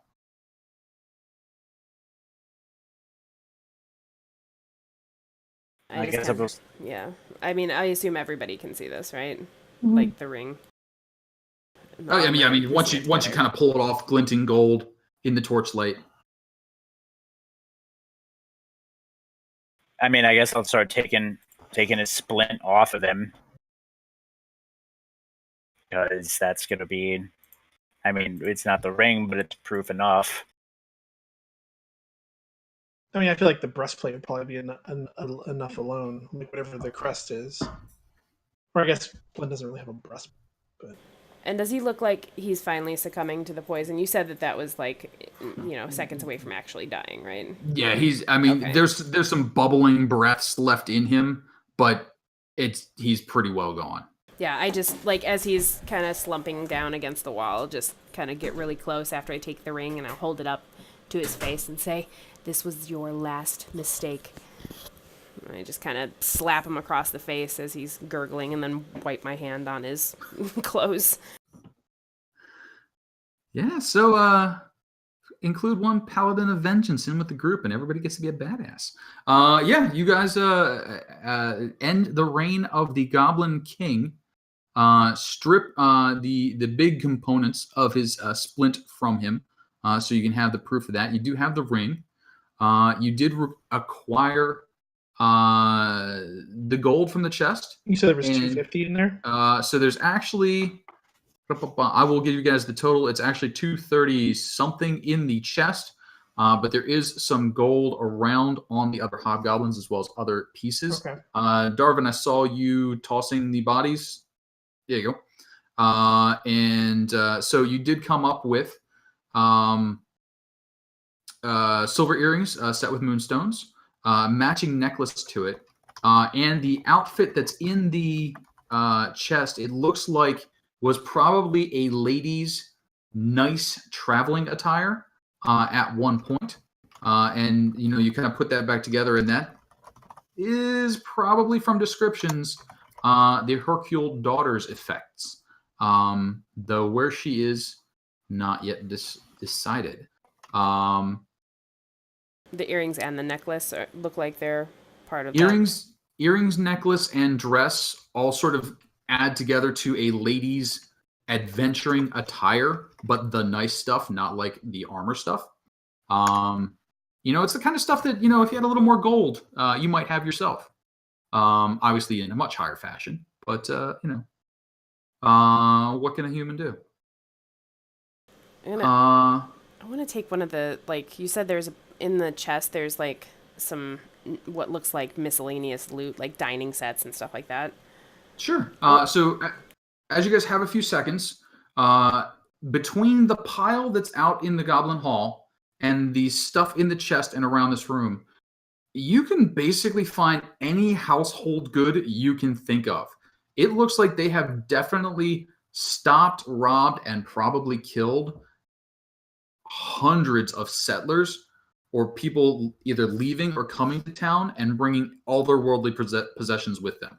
So there's like anvils in and amongst that pile.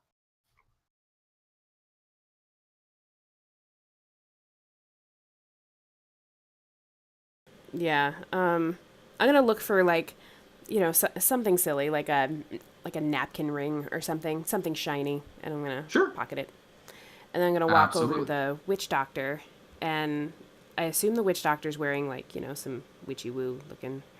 Witch doctor is wearing some witchy woo kind of stuff, the sort of stuff that would inspire a song from a person about voodoo. And amongst the stuff that Darvin did turn up on Grinnell is a scroll case, currently closed. And by scroll case, it's basically leather tied. Dern himself, you did also find a potion of healing, fairly obviously a potion of healing, and 2 small vials that, based on having found the poison on the needle, one is likely a poison and one is likely an antitoxin or an antidote. That is a good set to have. That is a good set to have. Izzy at least would probably be able to point that out. Yeah, I just kind of suggest giving that to Izzy. I mean, she'd know what to do with it more than any of us, I feel like. Yeah, I'll just take that one trinket and then some miscellaneous like necklace or piece of jewelry off of the witch doctor and shaman. You got it. So yeah, little bone rat skulls, a couple little rat skulls with bigger rat skull. Little bone hair piece to keep that top knot awesome. Yeah, as everybody else is kind of like dividing, I assume like that's all that Kyra really wants of the loot, and so as everybody else is kind of dividing it up, I guess I'll just yell for Meepo, which I assume he's nearby as always. He is. He's been hanging back, and actually he's way hung back at this point. So when you yell for Meepo, you don't hear a response immediately.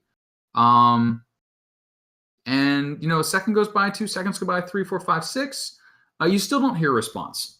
The last time you remember seeing him was back in the room with the other drunken kobolds before this whole debacle started.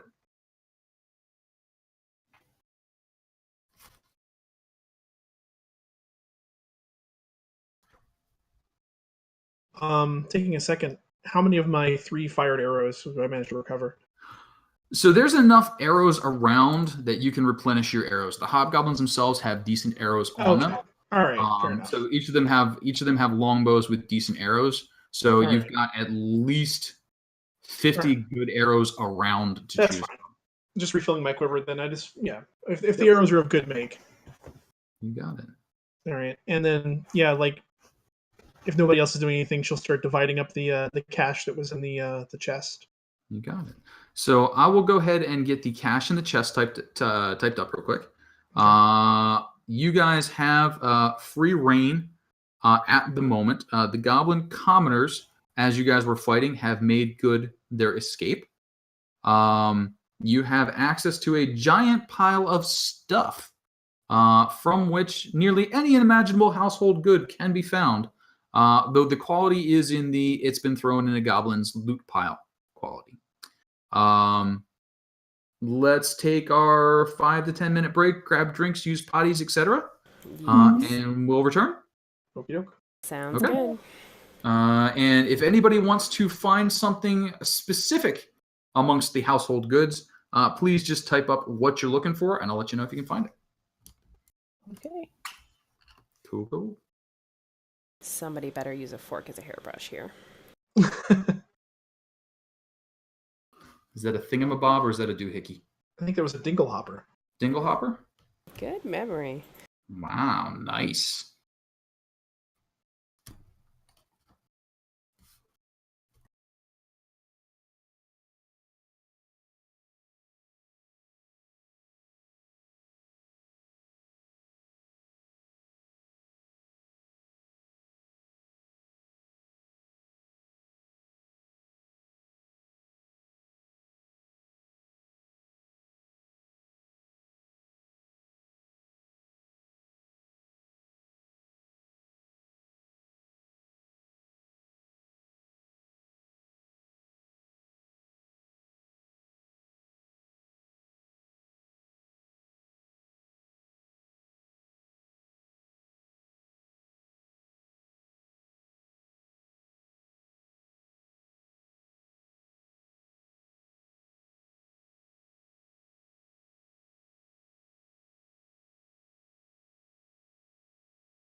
I just want to say the fact that on our 5 to 10 minute break, we can't resist the urge to still chat in Discord.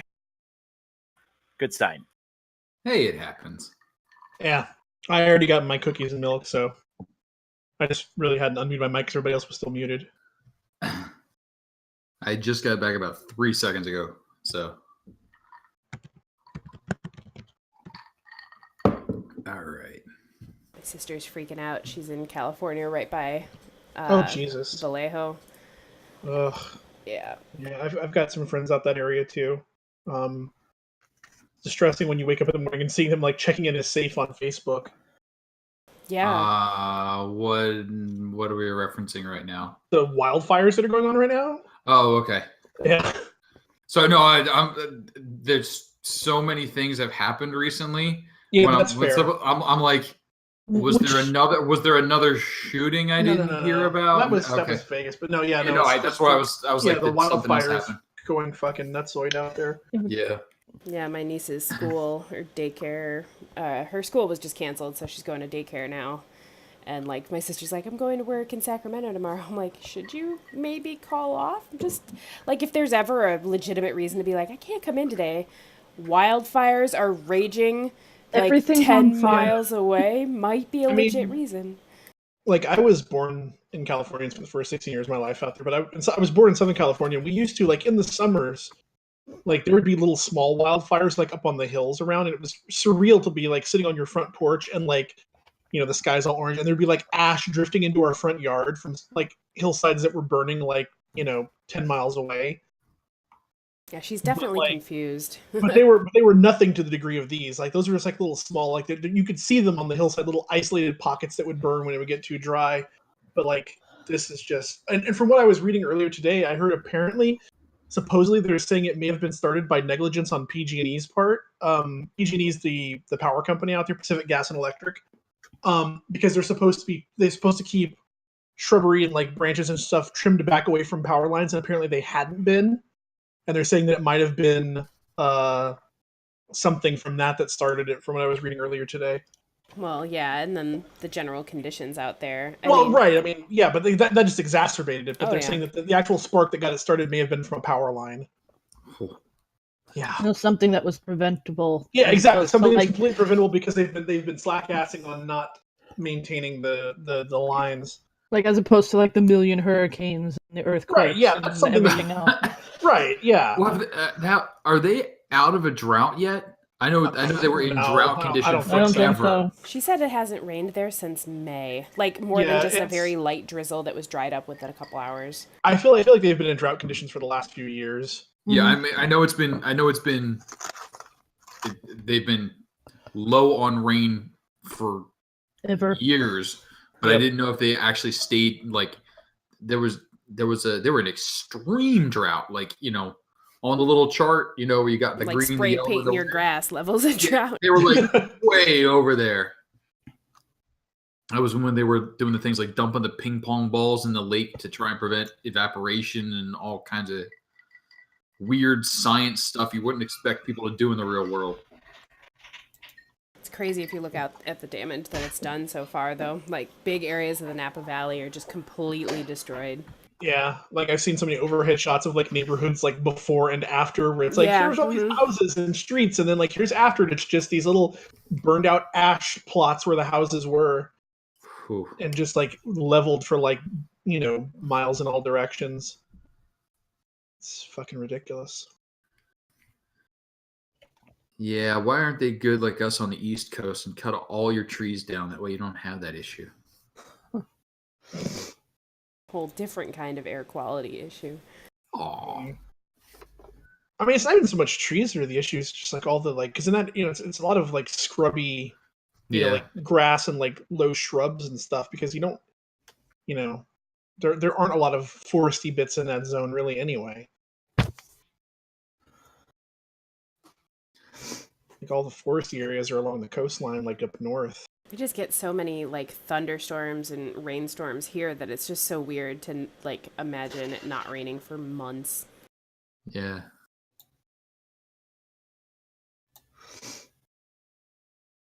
Alrighty.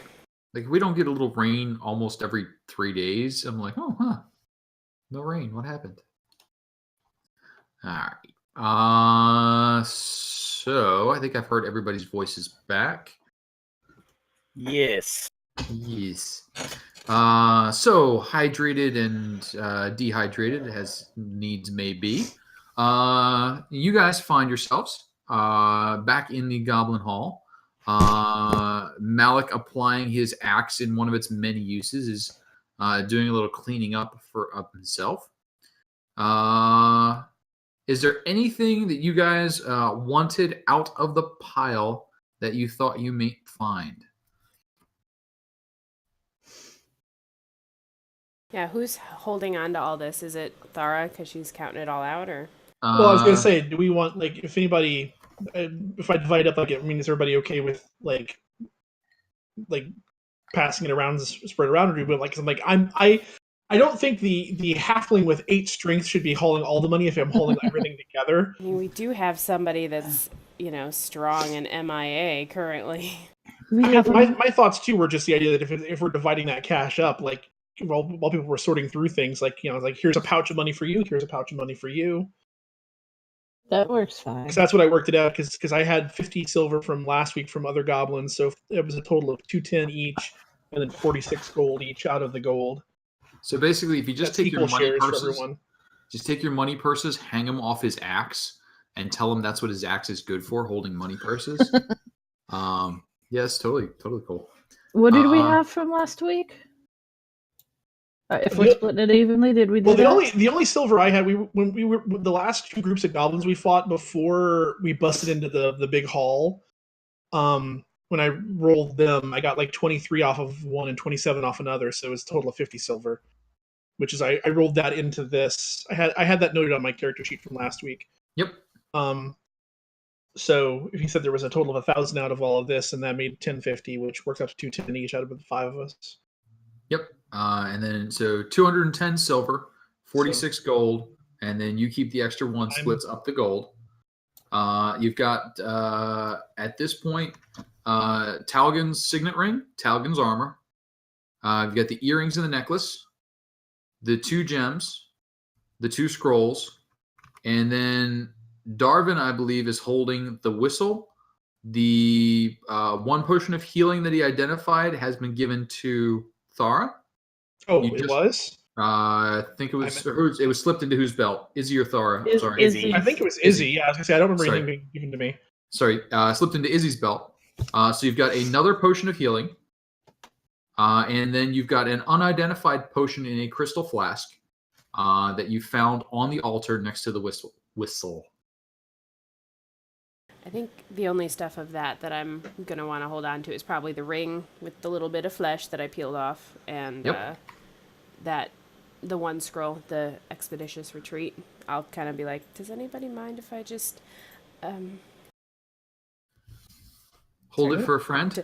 Tucking it in my backpack, or no, is this fine if I'm just going to go ahead? I mean, for all the small valuables like gems and jewelry and stuff like that, is somebody just like gonna hold on to all those, and we'll figure that out later, because that's not something that's as easy to divide as cash. Just put it on Malik's backpack.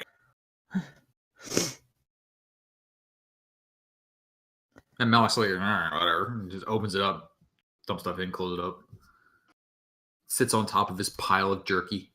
Yeah, that's what we should look for in the goblin rubble. Is extra backpacks for Malik. There are a considerable number of backpacks scattered about, and you festoon him with backpacks. And I think Izzy, like if she wants to take them, would take the toxin and antitoxin, just because it seems like in her wheelhouse. Okay. Can't hurt. So just go ahead and make a note. Now, Izzy, looking over the toxin and the antitoxin, this would not be real good for use on like a dagger in combat. Yeah. This would be something used for trapping. You could maybe get it on a blow dart, but because it has to get waxy and dry, it would not travel well through the air. It's really a thicker thing. It's a poison needle kind of thing. So injected style poison kind of gets waxy and dries after you apply it. Not real good for a quick use on a weapon. Could she maybe dislodge the trap out of the iron box? Like, would it be like if she wanted to take that with her, and maybe like in the event they might need to set a trap, she has this that she might be able to jury rig. Yeah, actually, sure. Because you've got it open, you've got it disarmed. You could take the trap mechanism out of it. You've got plenty of things to hit it with as needed. So yeah, you can end up with basically a lock and tumbler set. And you do find the key on Dern's body. I didn't mention it because you already opened it. But you do find the key for it on Dern's body as well. So once you get it out of the iron chest and you take both the top lock and then the latch that goes below, you could install that on any other chest. Or you could probably work out a way to do it on a door, but that would be harder. Okay. Yep. So add yourself a lock key and needle trap and supplies you have.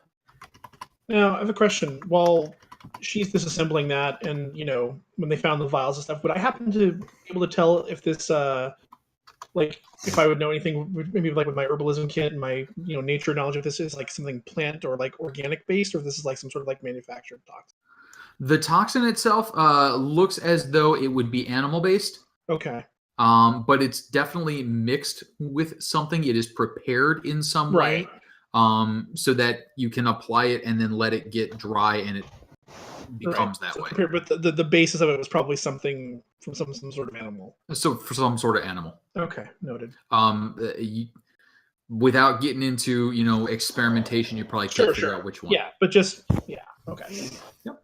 I mean, although I think it's fairly safe to assume that it's some like in this sort of a setting, most poisons would either be plant or animal based. So. Yep. There's chemistry going on. Yeah, there's a couple that you can find out there that are mineral based, but they're that's fair. Yeah. Okay. Or you can get super tetanus, just stab with rusty stuff. Let's see here. So the four of you find yourself standing in there. Malik doing a little cleanup work and keeping an eye on the hole to make sure nothing creeps up from below. He did mention that he dispatched those 3 goblins guards, and the goblin commoners seem to have all weaseled their way out of the citadel. As you look around, you can see there's enough cracks in the wall and enough scrapes and skitters where you can see they kind of worked their way out of the citadel and are probably hiding somewhere in the caves beyond. Do we ever locate Meepo? Yeah, I'm kind of just like talking with the group about that. Like, we don't have time to deal with this dragon. Let's just get Meepo. So Meepo should be off to the east, but you did hear some doors close, even though I didn't draw them in, when the fighting went crazy.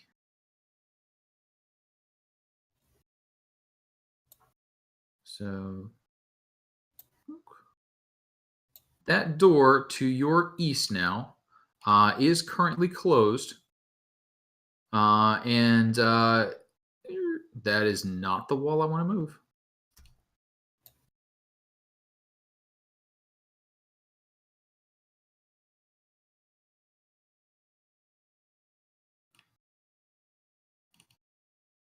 And the door absolutely refuses to move. But you guys are looking at a closed door. But the door is but the door is there.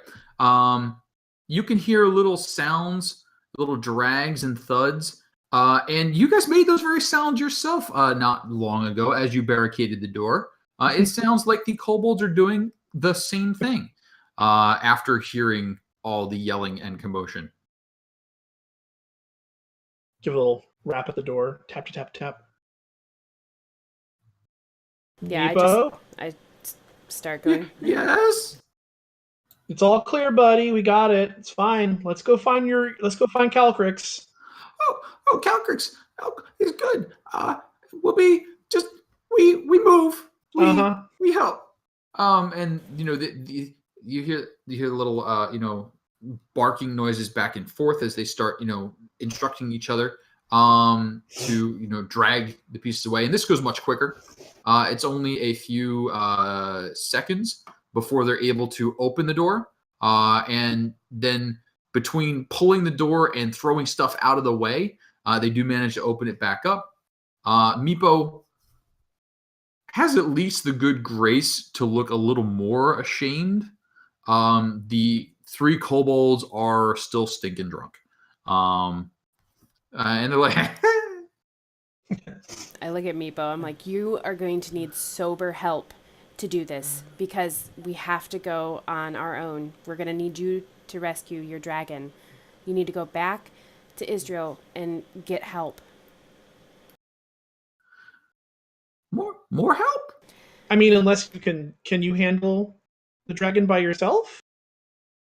Well, if dragon, where? We think that the dragon is probably going to be a little aggressive. I don't want to scare you, Meepo, but it sounds like they have not been treating your friend very well. And I'm worried that you alone won't be able to soothe the dragon. You need to get help. Plus, he might be guarded by someone else that took him as his pet. Izzy's kind of like, she doesn't want to say it in front of them, but she really doesn't think that they can handle it. We wait here. We wait here for more for help. What do you mean, wait, Meepo? I think he means he More. wants us to go get help. You help or more kobolds help when hunters come back. And you remember when Yisrael was doling out who to go where, she seemed like she was running low on soldiers, because you guys were expanding their territory fairly quickly. They are now spread a little thin. We were too good. That was the problem. So Okay, so I'll kind of take a knee and motion for Meepo to come close, and I look him right in the eyes. I'm like, Meepo, this is your moment. You need to get these idiots, and I point back at the drunk kobolds. Like, you need to get these guys sober, because we don't have time to help you right now. And if we wait, your dragon might be in more danger, and you don't want that, do you? he shakes his head. No, Oakhurst is my dragon. I'll help my dragon. I know. And go ahead. And he turns around and he sternly looks at the 3 kobolds, and it's pretty apparent that he is smaller than them.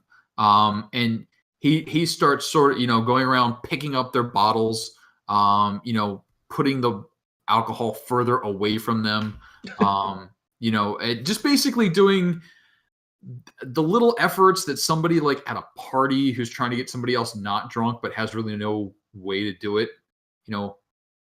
Water, and tries to sober them up. He's trying his best. He's given it all he's got, but there's not a lot right now. Yeah, he's gonna like go over to Kira and just nudge her in the side a little bit and be like, I think you might be getting them killed.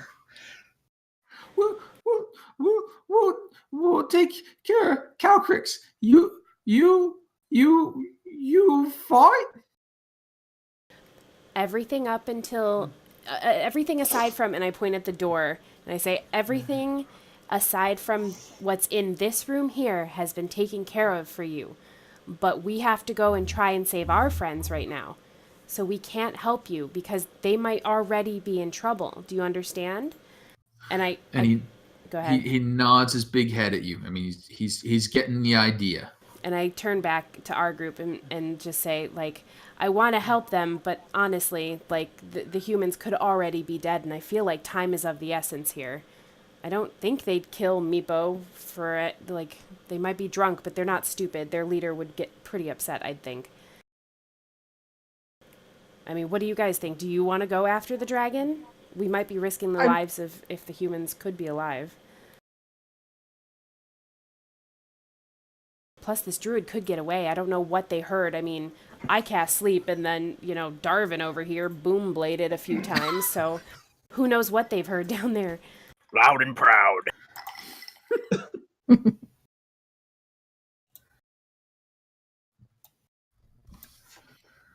I'd like hearing this part of the conversation and then hearing Izzy's kind of response, like Darvin's sitting and thinking, and he looks like he's getting flustered by the two different courses of action.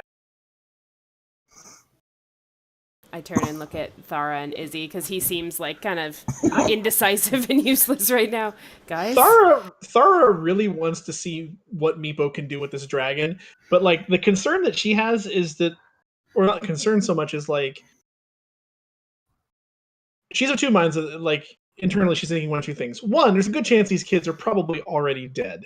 If it does, and even if they're not, she feels like it's doubtful that an extra like 10 minutes is going to make a huge difference after everything that's happened. Also, this dragon can't be that big based on the cage it was in and the size of like the doors that theoretically they fit it through. This is like a baby we're talking about. So like between the 5 of them and Meepo and 3 drunk kobolds, that should be enough to wrangle this thing. Bugbear. But yeah, what's a bugbear or two? Just saying. We wiped out a room full of hobgoblins in like 10 seconds. But I don't know if she can communicate all of that with a shrug. So well, I mean, I imagine we're kind of debating this as picking up bottles and stuff. Then yeah, if that's going on, then yeah, she'll kind of lay her thoughts out there. That's how she feels about it. Like based on the ranger was already dead. They've already looted their stuff, and they know that they're down there. Like, if those kids aren't already dead, and their mother didn't seem especially concerned as whether they came back alive or dead, to be honest. What I'm concerned about is whatever the druid might be using these specifically not kobold, not goblin bodies for. It seems like the druid is clearly evil aligned of some sort. And, if we can have any impact on saving them or saving others that might be trapped down there, I feel like that would take a priority, but you're right, these drunk kobolds are pretty useless. Also, I've never seen a dragon up close and personal. This is kind of neat. I kind of want to see the dragon. To be honest. But I'm just saying, if want to be... She's definitely like... Thara's got a point. Like, whatever's going on has been going on for a while. I'm just kind of pretty neutral about it, but I just let everybody know. I just say, look, I'm feeling a little tired personally, and I don't know if I can do both, but I will try if that's what the group wants to do. And she's speaking about cocaine and stuff. Well, you can just you carried a lot of water in that last fight. You can hang back and relax on this one. Well, I hope it's not a fight. Well, I really hope it's not a fight. I think Meepo's got this. And she'll if he gets near, she gives him like a little pat on the shoulder. And Meepo looks like he's like, yeah. I mean, he seems ready to reclaim his friend. The kobolds, while drunk, have the advantage of starting off and spending their entire lives fairly close to the floor. And being related to dragons, being on all fours, isn't all that unusual for them, and the way their legs bend. So, having the tails tripod is a very stable stance. They're actually fairly capable looking drunks. So even as they're just sort of swaying from their little tripod horse stance, they look like guards. Drunk guards, but guards. We just push one of them in front. Yeah, I'm gonna kind of peek into the room as Meepo's picking up the bottles and stuff, and be like, I have an idea, and I start picking up a bunch of bottles. Do I see any that haven't been drank? Oh yeah, there's tons of little tons. Busting into crates and stuff. There's barrels. I mean, there's tons of beer and wine and other goods. It's enough that this would be like the larder for the entire goblin colony. So it would support, 100 people Okay. or 100 goblins. 3 kobolds, they were going for the top shelf stuff as best they could figure. So they have drunk a lot, but they haven't even broken into the small beer yet. Okay, so I yell back, Darvin, I need your help. And I kind of start pulling at one of the barrels and say, I've got a plan B, guys. Let's get this dragon, and if he's too aggressive, and I just point at the barrel and point at, like, my mouth and thumbs up. Like, we can get him drunk. I mean, that'll be an easy dragon to take care of. I'm kind of running out of sleep, guys. Sure. Rather than kill the dragon, That was what I thought that was a good alternative. the thought that Farley actually points the bear words around. It's like, if we can't handle the dragon, I'm going to get drunk. Oh, yeah, right. Just me. This whole thing is for me. No, I'm like, well, if we can't, I don't want to kill him. That'll anger the kobolds. We don't have time to deal with the kobolds. So I'm thinking, if Meepo can't calm this dragon down, and nothing against you, Meepo, it's just might be too aggressive, then we will knock the dragon out and pour the glug glug down his throat. Maybe we can manacle the dragon. Malik? Calcrick's like wine. I'm sure she does. Was that a statement or a question? Yeah, yes. Calcrick's drink wine. Well, there we go. There you go. All right, Problem I bet solved. it's very thirsty. Is Calcrick's more of a red or a white? Calcrick's is white. Well, okay. Is white it is? Then do we have a Way over the head. Woof. All right, let's do this.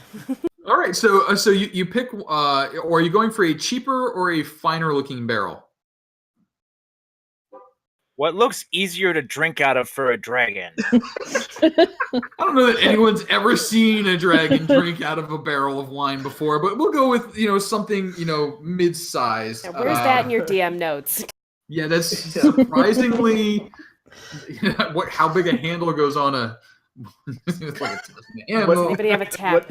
What sort of pairings Calcrick's prefers? Yes, it's just. I don't even have any cheese. Come on.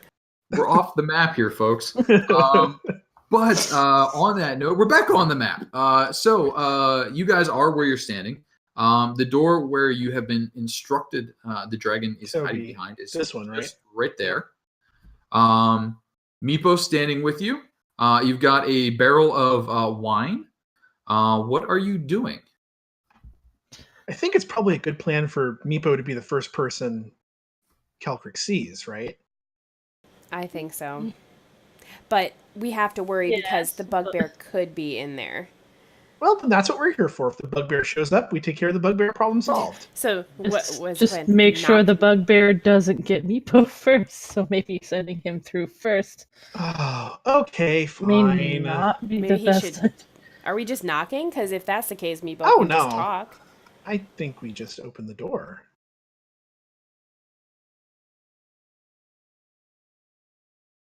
I mean, I'm just worried about the I don't know if you know anything about dragons, but their breath is bad, and funneling into a line is usually frowned upon. Well, that's why we open the door, we peek in, and then So don't be the one standing in front of the Fuck, door. you froze the wine. God damn it. Pick a pillar, hide behind it. Yeah. All right, so I guess I'll try and speak in Draconic and recruit the drunk kobolds to have the stand near the barrel of wine and get ready to move it. Yeah, get ready to move it. That's going to be their job, is to dump. And then I don't want to open the door. Are they putting the barrel line basic where you're standing ready to be rolled forward? Is that the idea? I think it should kind of be back here, maybe behind the first pillar, just getting ready. And then so we got Meepo will be kind of near them also. Are we opening this first? Because does it open inward or outward? No, I mean the barrel. I don't think. I mean, I'm sure in a pinch we could, jab a hole in it. Yeah, somebody could use their action to dagger a yeah. hole. And This Yeah. plan suddenly feels suspect. It felt suspect way before I even said it was out loud. suspect from the Guys, start. I'm excited about this plan. I Yeah. endorse this plan. I don't see anything wrong with this plan. That went so well the last time. Yep. So does the door open out towards us or inwards into the room? This door is going to open. These doors open away from you. Okay, so into the room. Into no, I'm sorry. They open towards you. They open. Oh, okay. Poop. They open towards you. Sorry. Did they open all the way like the other one did, or did they just open like crappy wooden doorway? No, these are nice doors, and they will swing all the way back, basically against the wall. So the hinges are kind of the big, thick hinges. So the door kind of swings out and then funks back against the wall.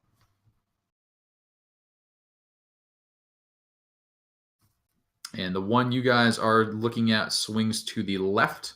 The one in the middle swings to the right, and then the one on the far end swings to the left. Okay. Bow is stowed away. Blades are drawn just to be safe. So it swings towards me. So it would swing towards you, but there's plenty of room for you to get out of the way as it swings towards you.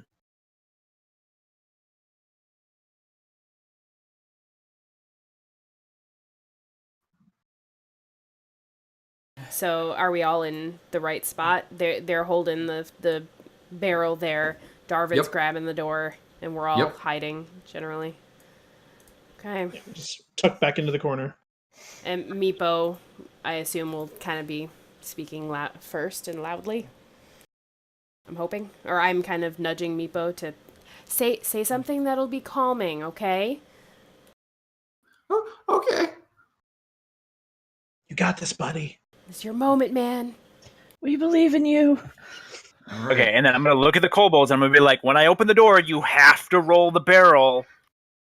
Like that's a thing. Okay, so their instructions are: as soon as the door opens, start rolling the barrel. No. Okay, that's backup plan. I don't know what's going on. Am I ready to open the door? Basically, the door gets opened. Meepo's gonna try to talk. We get an initial visual to make sure there's nothing like a bugbear on the other side of the door about to cause havoc. We get Meepo to try to go in first to calm the dragon, and we're basically there for backup if shit goes south. The wine is oh shit moment. Yeah, the wine is plan B. Okay. Or C, I guess. So Darvin is opening the door as step one. Yes. All right. I'm gonna look at everybody. Here we go. Here we go.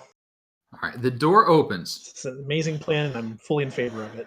I see a tiny sliver of something in a statue. Okay. So as the door opens, you guys kind of get a chance to peek in. Mounted and stuffed heads adorn the walls. The mounted job is sloppy, and the assortment of heads includes cattle, rats, and other not particularly impressive specimens. A few grisly trophies share the wall with the animals, including kobold heads. Smashed and broken cabinets, small tables litter the periphery of the room, mute victims of some sort of rampage. A rusted iron spike is slammed into the ground, and a chain is trailing away from it, though the chain end is broken off. Thin patches of frost coat sections of the wall, floors, and the debris. So it looks like something has had its way with this room, tore it up, and you don't see a dragon. Well, that's not good. I nudge Meepo. Say something. And Meepo kind of steps forward. Calcrix steps forward. Calcrix! And suddenly, Of course. from beneath the piled table, you see a flash of white that darts forward to the center of the room, stands atop where the chain is, and rears up, and it is a majestic sight. If you've never seen one before, this is an amazing sight. A dragon rearing up, full height, tail kind of sinuously coiled below and behind it, wings unfurling and beating, and the room just erupts as the wing beats of the dragon just send huge gouts of wind spreading all around. It rears its head back, and it's only 12, maybe 14 feet long, tip to hindquarters, with another 4 or 5 feet of tail behind it. And it makes it a very obvious threat display. Mouth open, but nothing comes out but a hiss, and this and Meepo leaps back behind one of the pillars. Ice, ice. Uh-oh. I push the kobold in front now. So you start pushing the drunk kobold, and the drunk kobolds start pushing the barrel, and the barrel starts rolling forward. I make a note to Darwin to stab and shut. I don't know if he'll get that though. Knowing that the barrel, I'm gonna put like the smallest of holes, or hopefully one that doesn't completely break open the barrel, into the barrel. Okay. So basically, as it's going past, you're just gonna stab at the barrel. Yeah, unless Thara looks like she's going to. Okay. So you might end up with 1 or 2 or maybe 3 holes in the barrel as it's kind of rolling along. And it's, it gets up to a pretty good little spin as the kobolds are like frantically trying to roll it down. They really don't seem to understand what's happening because they're very drunk and they're being told by the big people to push the barrel. So the big people are pushing the kobold that's pushing the barrel, and then they stab it, and that means wine starts spraying because the barrel's spinning, and there's now holes in it, so you got little fountains and geysers of wine as it goes into the room. And as the barrel crosses the threshold, you hear a big whoo, and frost just shoots out the doorway. Rime coats the faces of the kobolds, and it looks like had they been ahead of the barrel or had anybody been in that room, they would be very frosty. And you get just a second where the wine coming out of the barrel is kind of frozen in a sickle-like blade. Then that smashes against the ground and fresh wine starts spraying out of the barrel again. As the barrel suddenly flash frozen explodes. If you've ever put, your soda in the freezer to get it cold and forgot about it, that happens. So frosty, cold wine just sprays all over what was once a white dragon and is now a white dragon covered in wine. Frosty, glistening wine. Turn into a cat and start licking yourself. Turn into a cat. Of the things that could have happened to this dragon, this was not one that it counted on. And it just chokes a little bit. It's like...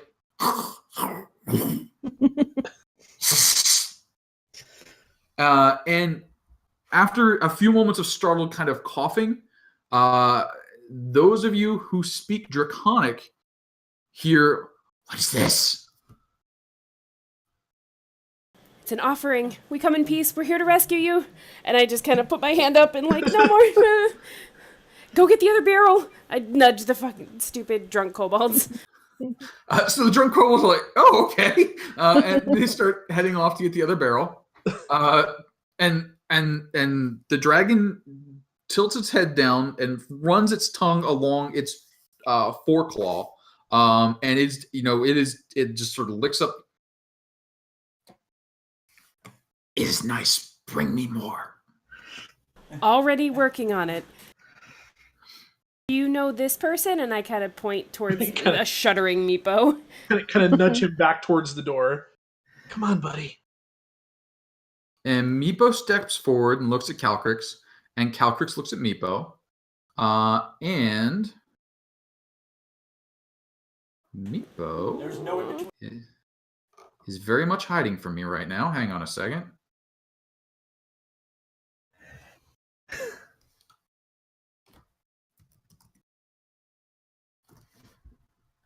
Ooh.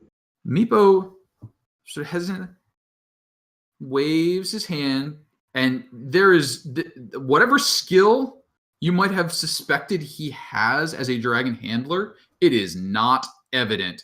He's just like, Calcrix, hi. And Calcrix looks at him and just stares him down. And Meepo goes, I bring, we come safe. You safe. And the dragon looks at him and is like, happy here.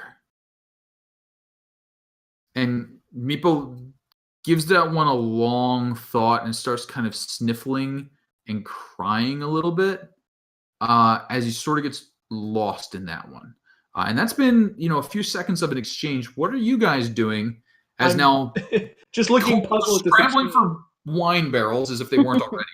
Meepo's sort of talking. Kira has given some good instructions, but what are you, the three of you, as you're standing there looking at wine slushy on the ground? Yeah. Okay, so seeing not speaking Draconic, like Thara is just like looking from person to person and just like wide-eyed and. Izzy probably looks back at Malik and is just like, "That was awesome." It's just like staring around. So knowing something about dragons, I can kind of read the body language, even though I can already speak to the dragon, and I kind of can tell that Meepo, being a meek, useless little creature, clearly is not impressing this. So I just kind of step up and behind Meepo and kind of put a hand on his shoulder and just kind of move him out of the way and say, "Why are you happier here? We were told you were chained and under control." And I kind of move my hand towards the drunk kobolds, like, "Get the fuck, hurry up." So the dragon settles down, sits on his back haunches, front legs apart, tail sort of lashes slowly, and it seems like it's working hard at it so that its tail hits things. It's obviously still in I'm a big scary dragon mode, but there's something a little off on the presentation. And if you've ever seen little kids try and act big,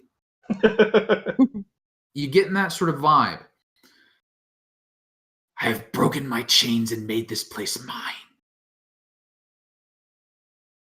And it swipes at the ground, and the chain that's sort of wrapped around spins like a tether ball around the chain and wraps up one way, and then it smacks it again, and it spins back the other. And it strikes you that dragon movements are a lot like cat movements, actually, as it just bats the chain around. When you mentioned the lashing tail, that was what I thought of. It was like just the annoyed cat tail. So it sits there and it watches you after it states that it has broken its chain. I say, broken your chain? This area is yours. What a small little area you've claimed. You deserve much larger. Your kobold friends want to help you achieve your greatness. You can't do that from this room. We have slayed your previous captors. You have all the room in the world to explore now. This is why we came to save you. Bring the wine. and the kobolds start rolling the wine. Meepo's looking up at you like, what? And I just So Meepo sort of backs off as you take charge of that. Another wine barrel starts getting rolled out and starts getting, it gets to in front of you. Are you rolling and pushing it along again, or how's the delivery system this time? Same as before. I'm pushing the kobolds to roll the wine in there, but I don't want them to go in the room at all. But I tell the kobolds to roll it in Draconic so that the dragon knows. Okay, so they get the barrel going and they push it along again. This time, as it comes through, instead of blasting it with frosty breath, it just latches a claw into the barrel and sort of crushes the top. And you can see it does little puffs of breath at it to freeze and slush the ice, and then it chews on the ice. Does this wine please you? This is nice. Yes, the kobolds had the gross wine, and we saved the better ones for you because we figured you would be thirsty. Are you ready to come with us? There's more where came from. And it looks around, and it sort of furls its wings, and then starts to move forward to see what's out there. Okay, Oh. Can I try and stealthily whisper to the group, like just out loud in common, and say, somebody needs to warn the kobold leader what's going on? And warn her that, we're coming, but circumstances have changed a bit. And can I try and do that without maybe the dragon hearing or noticing or something? So go ahead. If you want to try and whisper, that'll be a stealth. Ugh. We know how well you guys stealthily whisper in this particular hallway. I'm so great at it. The bestest.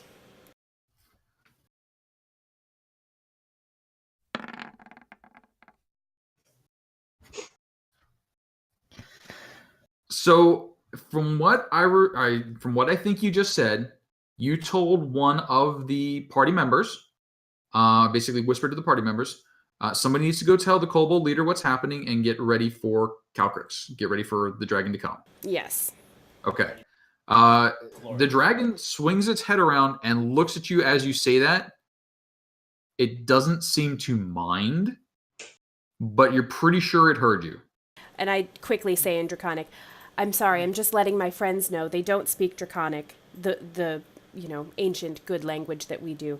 They don't speak it. So I need to let them know that they need to get ready for you and ready your area. Your cage, as I'm sure you're aware, is no longer in existence. It's torn apart, and they realize now that you're beyond that. Go ahead and roll a persuasion. So it actually has poked its head out of the door at this point? Its head is not quite out yet. But it's right there on the door, on the edge, and it can start to see you guys on either side. And it's kind of paused there for a moment as it listens to the conversation. Yeah, Thara's eyes are just glued to it, wide as saucers, and she just mouths, "I have no idea what's going on." Izzy's like peeking around the pillar, like, "Wow, dragon." Can I, and the draconic bloodline, I was trying to click it because I thought it did something, but I guess it has my proficiency bonus, but it didn't do meh. So the dragon's head sort of bobs. You saw something on its expression, especially the moment that you mentioned the cage. But you followed up with something strong enough that it's outgrown it. It's now beyond that, and it still looks guarded, but it starts moving forward again. Now, are you guys planning on being on either side of it the way you are? Because you get the feeling you're probably going to be crowding it if it starts walking out. Yeah, I mean, I guess I'll kind of gesture towards the dragon to go first, or see if it wants me to go first. Like, I'll just say I'm happy to lead the way, but I know that I don't belong in front of you. So the dragon steps out, and Thara, at your height, you get a magnificent view that many people never get to see of the full length of a dragon. I am just holding as still as I possibly can, going past you without the murderous intent to kill. And this is the urge to jump on its back so hard. And this is a white dragon, so even fewer people get to see these without that whole urge to kill. Once it clears the doorway, it does flutter its wings. It looks to have sucked them sort of into itself, kind of, sucking it in. And once it's out, it kind of bulks itself out a little bit, and you can tell there's a lot to this creature. And yeah, fitting through doorways is going to be a problem in the near future for it. It glares at Meepo, but doesn't do anything as it steps forward, and it looks at Kira for the lead. Where is this place you wish to show me? We must head back towards the kobold area. No, is he just going to kind of elbow her? It's like, why don't we put it in the big room? The big, impressive room.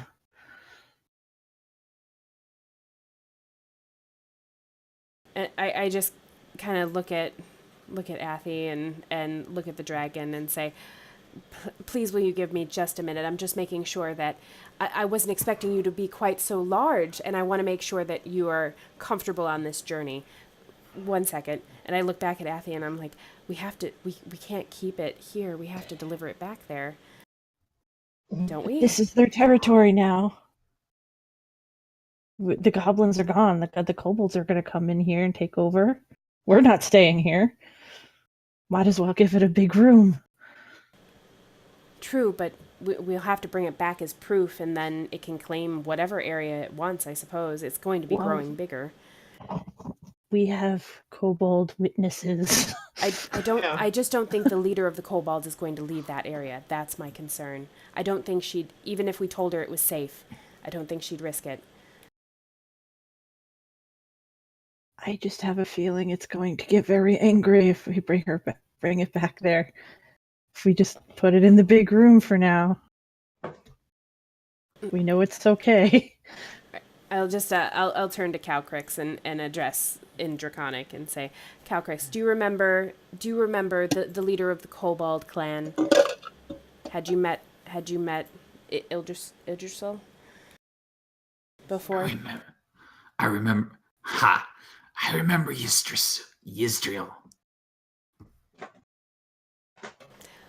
Well, she was concerned for your well-being, and she hired us to come and collect you and make sure that you were okay. She's going to want proof that you're okay before she allows you to choose your new lair. There's no reason to keep yourself in that tiny room. We've now secured this entire dungeon area. But she needs to see you first, so we have to take you to her. Is that acceptable? And the dragon looks at and through you. What did I just say? I knew it. If you lie, I will freeze you. If I lie, is that what it said? Yes. If you lie, I will freeze you. And it turns to look whichever way you're indicating it should go.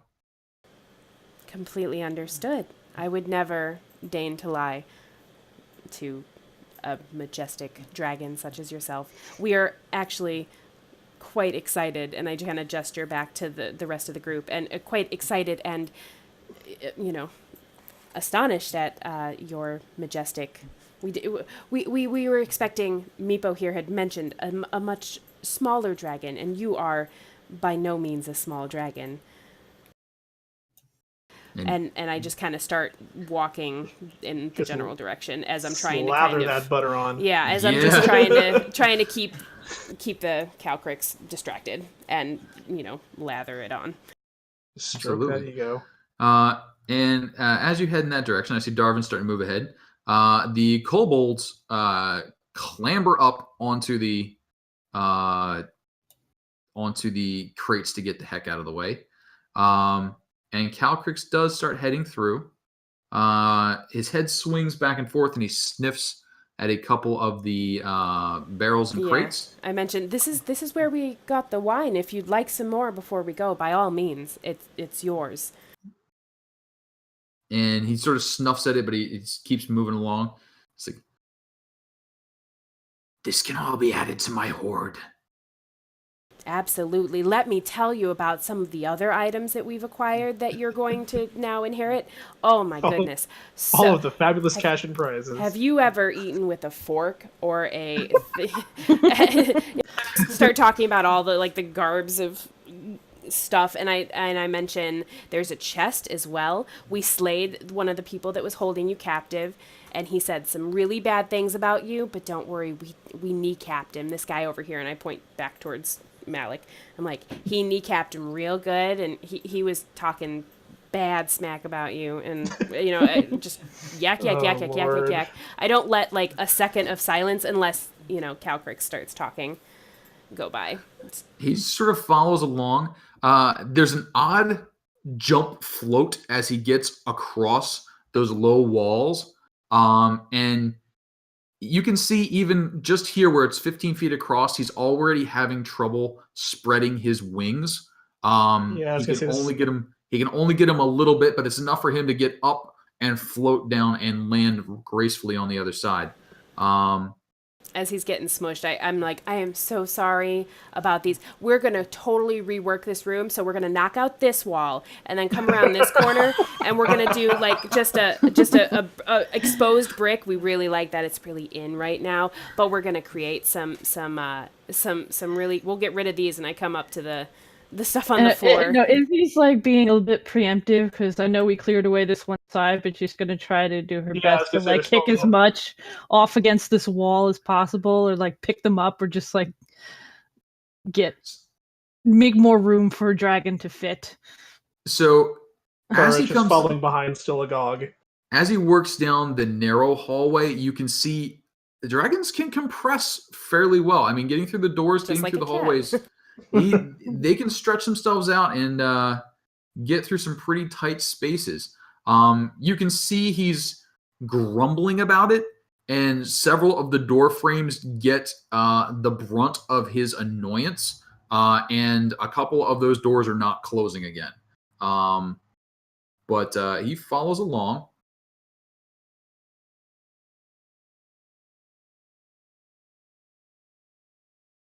And we've passed some kobold goblin bodies.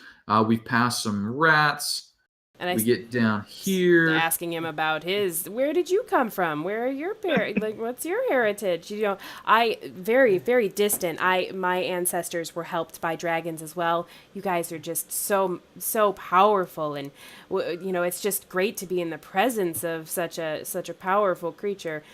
Come this way.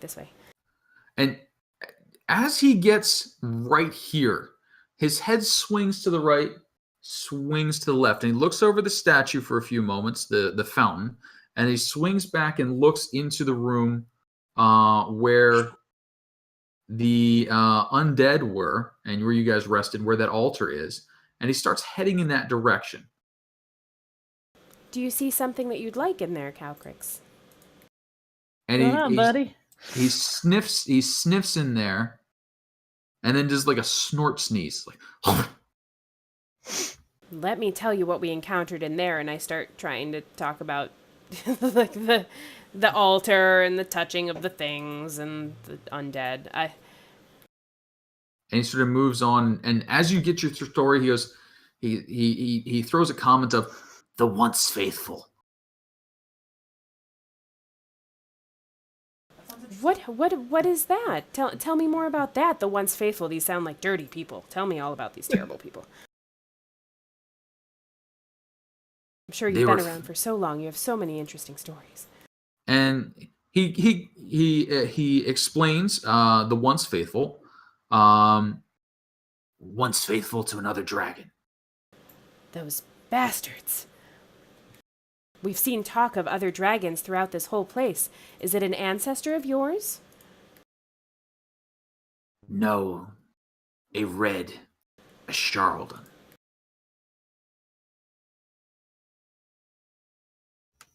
I come to do what he could not. And has the screen gone white, bright light for everybody?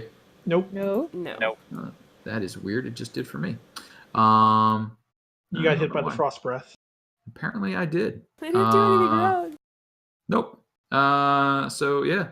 He gets back to the area where his cage was. And you can see he's not particularly pleased, and goes into a more defensive posture. His wings are arched a little bit away from his body, kind of acting to shield himself with them. His head's pulled a little up, a little back, and you can see he's kind of keeping a half breath in his chest the whole time. I put myself in between him and in the cage. Like, as we walk by, I make sure to, like, make it clear that he's not going in there. And I talk about, these rats, these disgusting rats that we had in there. We were going to bring them for you for food, but they were not fit for someone like you. So we decided to find you some better, juicier rats. Do we still have those rats?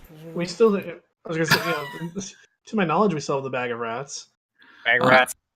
Yeah, but these are better rats now because they've been talked about. Because she says so. Yes. They've been talked up and fed only the choicest Somebody of goblins. smush a tomato in there. So at this point, I'm going to ask, is anyone doing anything special I should be aware of as the dragon reaches this point? Help. I'm trying to, like... I was asking someone to go ahead, but I don't know if anybody ever did to warn people. So, one, they don't attack us default, and two, I haven't been. Kobold word. What was that word that like Beepo kept saying? Thistlecorn. I just start saying corn in Draconic, like randomly in the conversation, talking about the dish that I made with rat meat. Yeah, because they changed the password, but I don't remember what the changed one was. That's all right. So I haven't been asking anybody for timing and movement. So at this point, we can kind of run ahead or run behind a little bit.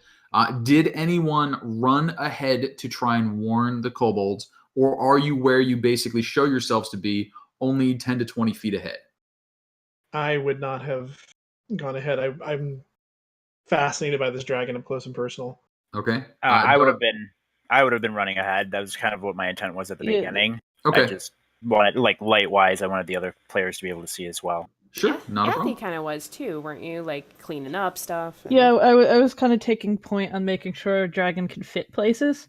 Okay. More than just in case, like we didn't want him to get stuck in any hallways or anything like that, or get hurt on caltrops. So Darvin, you do make it ahead, and it takes them it's 15, 20 minutes of walking to get back. You're not that long, but a distracted dragon as he's looking around and squeezing through places, and you guys keeping him distracted. So Darvin, you do get up there in time. The kobolds do recognize you, and they make no attempt to stop you, even if you may not be saying the password at all or correctly. You make your way up to the throne where Yisrael sits, made from the fallen masonry and statue with the dragon head sitting behind her, the key in its mouth, and the table of objects and treasures behind her. What are you saying? How are you introducing yourself? Slightly out of breath from hustling and bustling to get by here. Yggdrasil, Caltrix is coming. We have released him. Sorry, her from the goblins, and we have slain the Goblin King. But Caltrix was not very approachable at start. She's feeling very enclosed.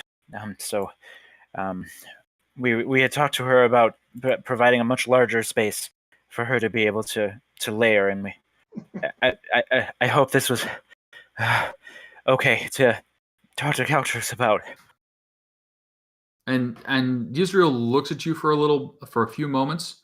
One, common's not her first language. She's good at it, but it's not. And then she sort of starts nodding. Our dragon has come into her own. This is a time for celebration. And you can see her calculating it. And go ahead and give me a perception.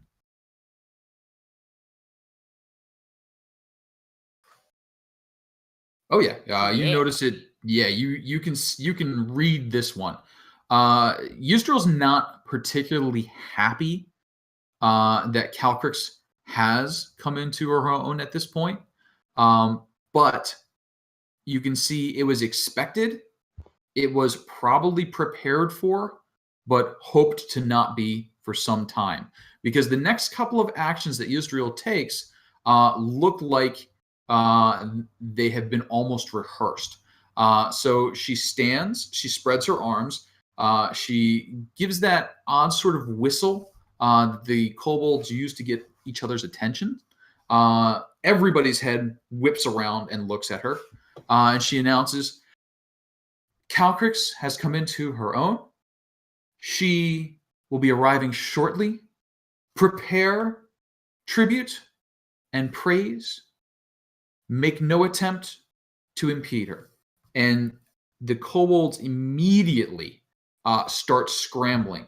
And you can see things start getting laid out between the pillars. Copper, a little bit of silver, little bits of metal that are shaped, some well into the form of a dragon, some not so well. And some of the stuff that gets laid out looks like it's just, oh, hey, that's sitting over there. I'm going to put it over here now and pretend it's tribute. Because they're kobolds. And that gets them spread out. So by the time Izzy, Kira, and Thara start bringing Calcrix around the corner, there's kind of a little pathway between the pillars set up, little bits of tribute on either side. The kobolds are sort of ducked down in crouches, getting ready to kneel. And now, Kira, which way are you going to take the dragon? Up and through the pillars or down around the outside? I'll mumble something about how I sent one of ours ahead to let them know, so hopefully they have prepared for your grand entrance, and we should make our way down the only way that a dragon such as you should enter, which is down the middle through the Great Hall. Oh, look, they have prepared. And the moment the dragon comes through, the kobolds all start a weird little huffing cheer or chant. It reminds you quite a bit of the sound that the dragon made right before it blew its frost breath, but they don't have that ability. So it's just sort of this sound. And as Calcrix rounds the corner, head comes up, sort of stretches out a bit, wings furl and unfurl again to take up space and look impressive. And as it marches down, it is a fine showing. Calcrix moves down. You see, kind of like Kira actually looks like a little tear is coming out. Like she just kind of leans against a pillar and is like, "Wow." I'm totally here for Calcrix's bat mitzvah. That's pretty much it. I'm just sitting on the ground panting. It's all sweet. So sweaty old guy sitting off in the corner, sure. The dragon comes right up and rears up and then realizes it's still not at the level that Ystrel is. And so it pops up off its four legs. So it's standing and then sort of sits back down on its tail so that its head is the highest thing in the room. And as it sits there, it looks at Ystrel. It looks at Ystrel. Ystrel looks back and starts into a speech. It is in Draconic, so most of you don't catch it. So I'll just give you the real recap real quick. I'll whisper translate so that they can be a part of it, because they all look like glowy eyed and like, what's going on? So I'm just kind of translating. So Ystrel says, Calcrix, welcome. I see that you have grown and we recognize you as having moved from an egg and wormling that we needed care for to a dragon that we can now serve. And someday you will become a great worm that will lead us to victory. And, there's cheering and the goblins are, going on behind it. Calcrix is lapping it up, absolutely loving the attention.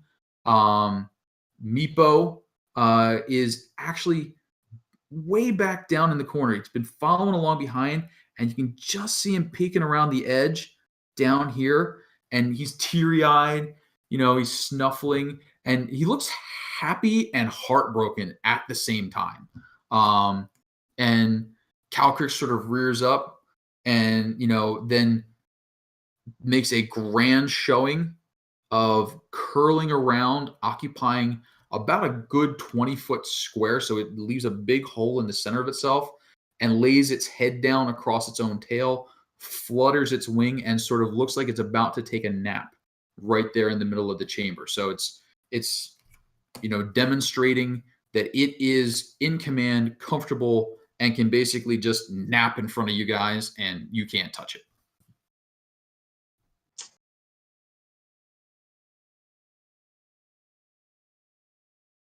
And anybody doing anything? Start slow clapping from the back quietly. Reading the buffet. Has the music even started yet? I was gonna say we're gonna put her on the chair and do the hora. What is Yusdriel doing now that Calcrix is laid down? So Yusdriel has basically just settled back down into her chair and is watching Calcrix, and you get the impression that they're having a staring contest. So Yusdriel has acknowledged that Calcrix has moved on to another tier. And give me a perception. Anybody who actually, Kira, give me a perception you first, because you'll be interpreting it through them.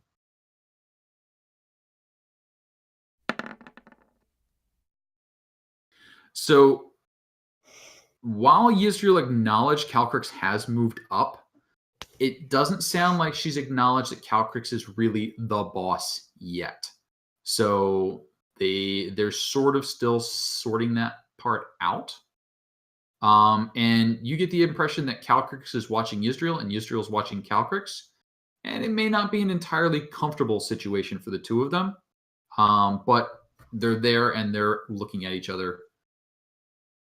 And then the party starts. The kobolds, music does start up, coming mostly from the main room where they have all their pieces of industry. Food starts getting passed around in greater quantities. And the excitement ratchets up the more they hear about what you guys have been doing. Because as the drunken kobold guards eventually catch up and fill them in that the Goblin King is now dead, Meepo gives them a little more reliable account, and that you guys have indicated that the entire floor of the citadel is now belongs to the kobolds. So some of the kobolds do get sent away from the party a little early to go establish more outposts and more holdings. But that's it. I mean, it's a pretty good sized party.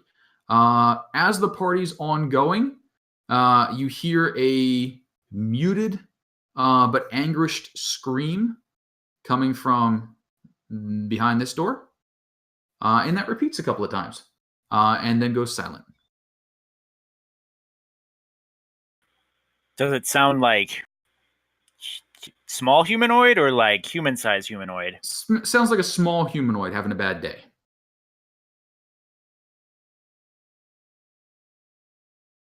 Wait, is this the... what did we do with that gnome? Is this him? The gnome that was previously... That is Urki, yep. And he is actually, I believe, not here anymore. Is he like, here now? No. He's hang on. Let me remember what the instructions were. No, he is there. He is healing up because that was only a couple of hours ago. So you guys sent the 3 kobolds back with Urki. He has been hanging out, healing up. He's got some food in him.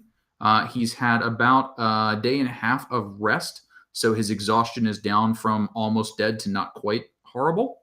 But he's still got another good day of napping before he can move in any reasonable way. Okay, I'm gonna kind of like, as I'm, eating some hors d'oeuvres and jamming to the music, I'm gonna kind of slowly make my way back towards him and be like, "Hey, buddy, what's the screaming about?" And just kind of nodding to the music every time if somebody starts looking back this way. I missed it. What did you say? I'm slinking back towards Yep. back towards him and being like, "Hey, so what's up with the screaming?" And then just kind of going back to the nodding and the dancing with the music.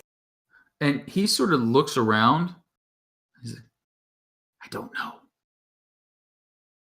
And I just kind of like start doing this weird dance with my elbows, like lots of elbows, and I start pointing towards that like area, or at least, this way. I'm like, the door's over there. What's going on? I thought that was where they kept the captives. Captives? And I look confused at Thara, who's coming nearer to me. When this happens, I'm just kind of inching over to see what's going on. And I just kind of mouth, captives. They give a shrug and mouth back, goblins?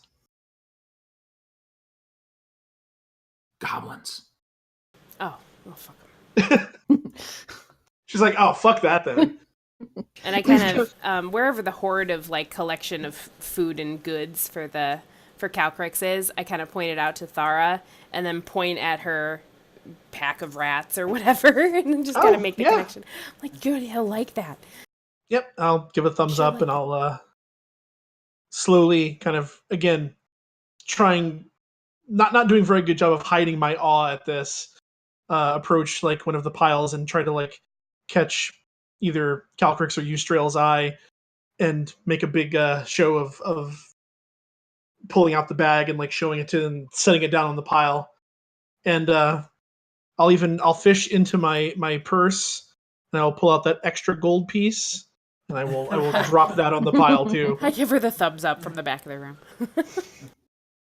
and you see a lot of acknowledgement and good jobs coming from the kobolds as you add to the tribute and you add the gold piece, and you hear them do their little huffing applause or appreciation, and it just continues, and it's a good time, and it's excited, and there's a lot of energy going around, except for that little area right by the throne where Yisrael and Calcrix are sort of still eyeing each other up. Now Calcrix, the way he's positioned his head is so that basically his nose is pointed up towards Darwin, eyes on either side of his head, and with one eye he's looking over towards Yisrael, with the other he's scanning the tribute that he has. Now he hasn't got like chameleon eyes, so he sort of turns his head just a little bit and looks one way and turns his head back and looks the other way, and he's just sort of watching either side to see kind of how this balance is going. Annoyance at Israel versus giant pile of loot building up. And at this point, it looks like the loot's winning. Anything else you guys are doing in here?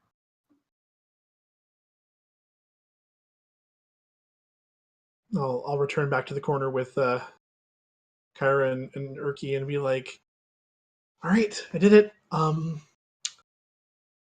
It might be a good idea if we're not here in case things go bad up there. I don't want to be involved in the middle of some sort of a parental kid spat. Is our job here done, guys?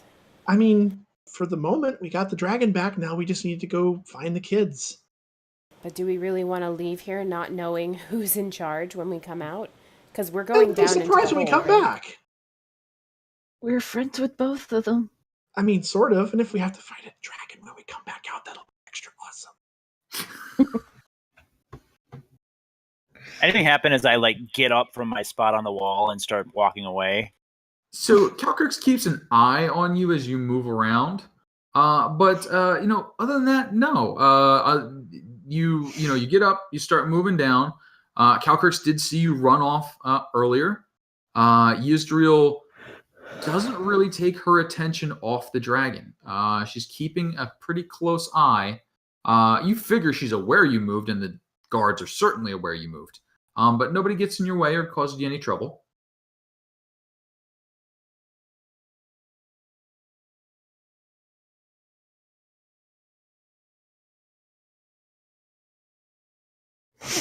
Okay, like seeing that everybody's kind of unsure of what to do, and taking a deep breath myself. I don't really want to do this, but I'm gonna, slowly make my way up this way, kind of like along the way that Darvin was towards the horde, and I'll go and set down. Like I have a in my pack, I have a box of just trinkets. It's nothing that's like exciting and worth anything really, but there's some shiny stuff in there, and I reach in and I pull out a tiny little figurine that looks like it was, like a glossy stone of some kind.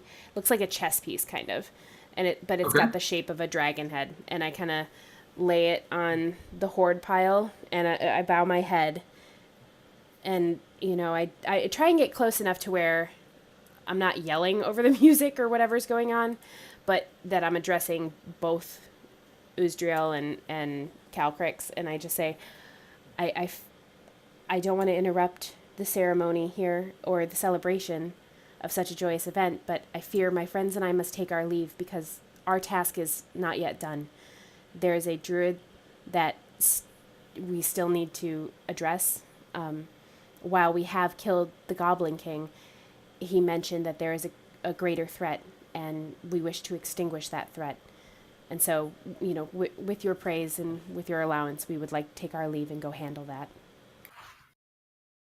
And I just keep my head, bowed the entire time as I'm saying this.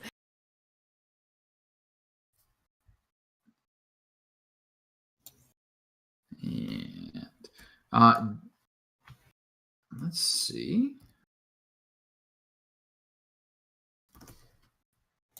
Boink. So the two of them slowly shift their gaze to you.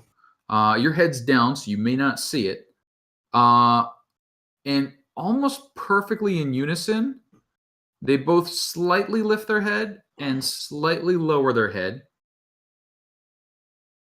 And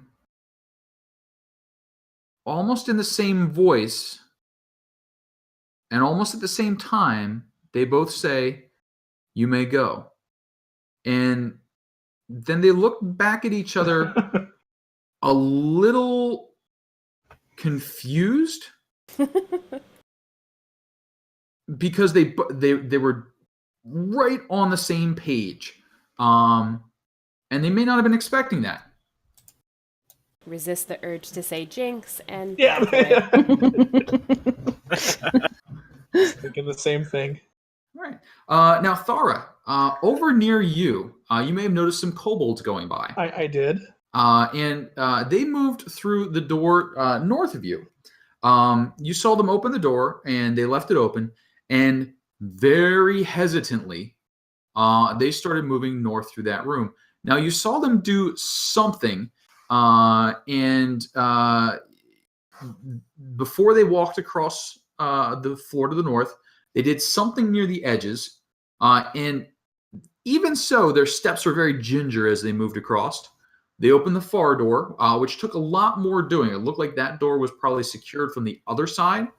Once they finally got through it, you saw them disappear in the room beyond, and you kind of lost track of them.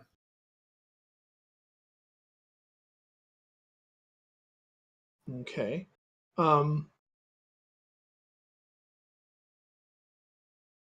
Once Kara gets back, she's watching back and forth between this situation going on and the kobolds, and she just kind of vaguely gestures towards the other way and says, just kind of relays that some of them went that way. And you said they were hugging the walls in here? So once they got into that little room, they were doing something on the floor, on the wall on either side. And then once they had done that, they walked actually dead center along the room. Okay. Yeah, I'll point that out. That I don't know if they were maybe disarming traps or something. I don't know what's going on.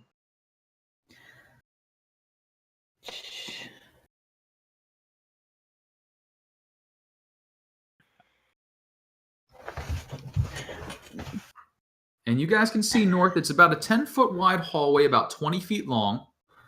Door on either end. The door nearest you looks like it was secured on this side, meaning the bar is on the side you're standing on. On the far side, from the way the door now hangs open and the way things are set, it looks like it would have been secured on the opposite side.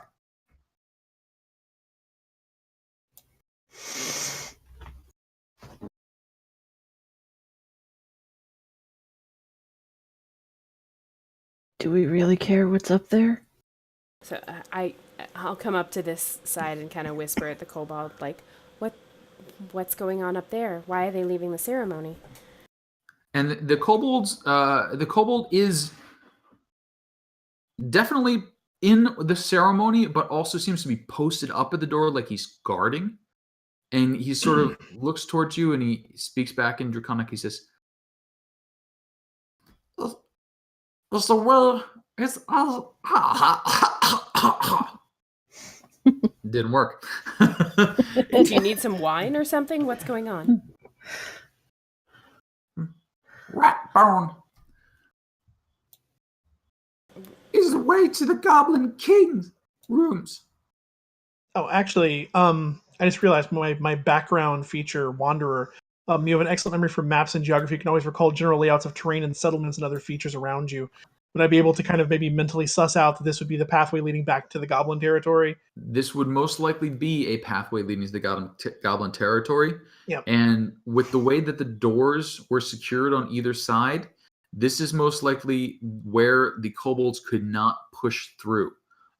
So with a pit-trapped floor, such a short hallway, and one door, 3 or 4 goblins could have defended that for months against kobolds.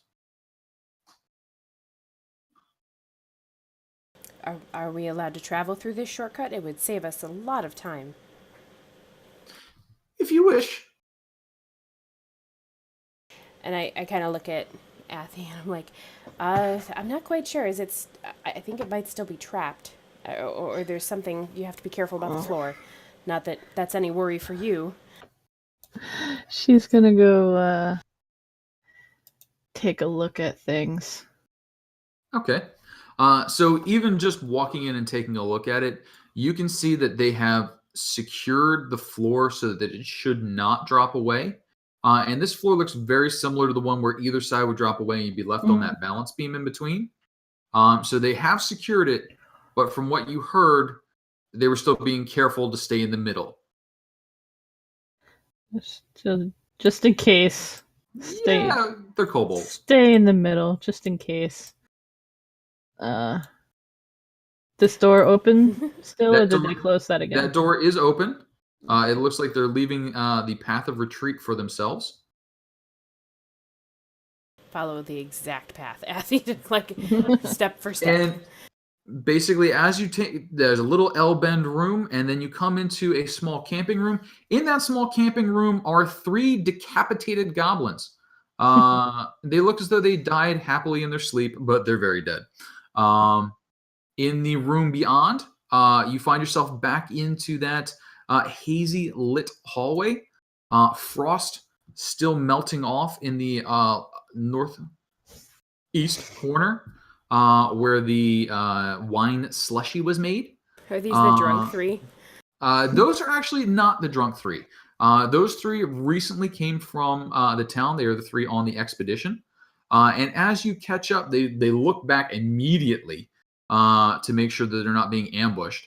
Once they see that it is you, they sort of continue their business, very carefully peeking around the corner before moving into the larger hall.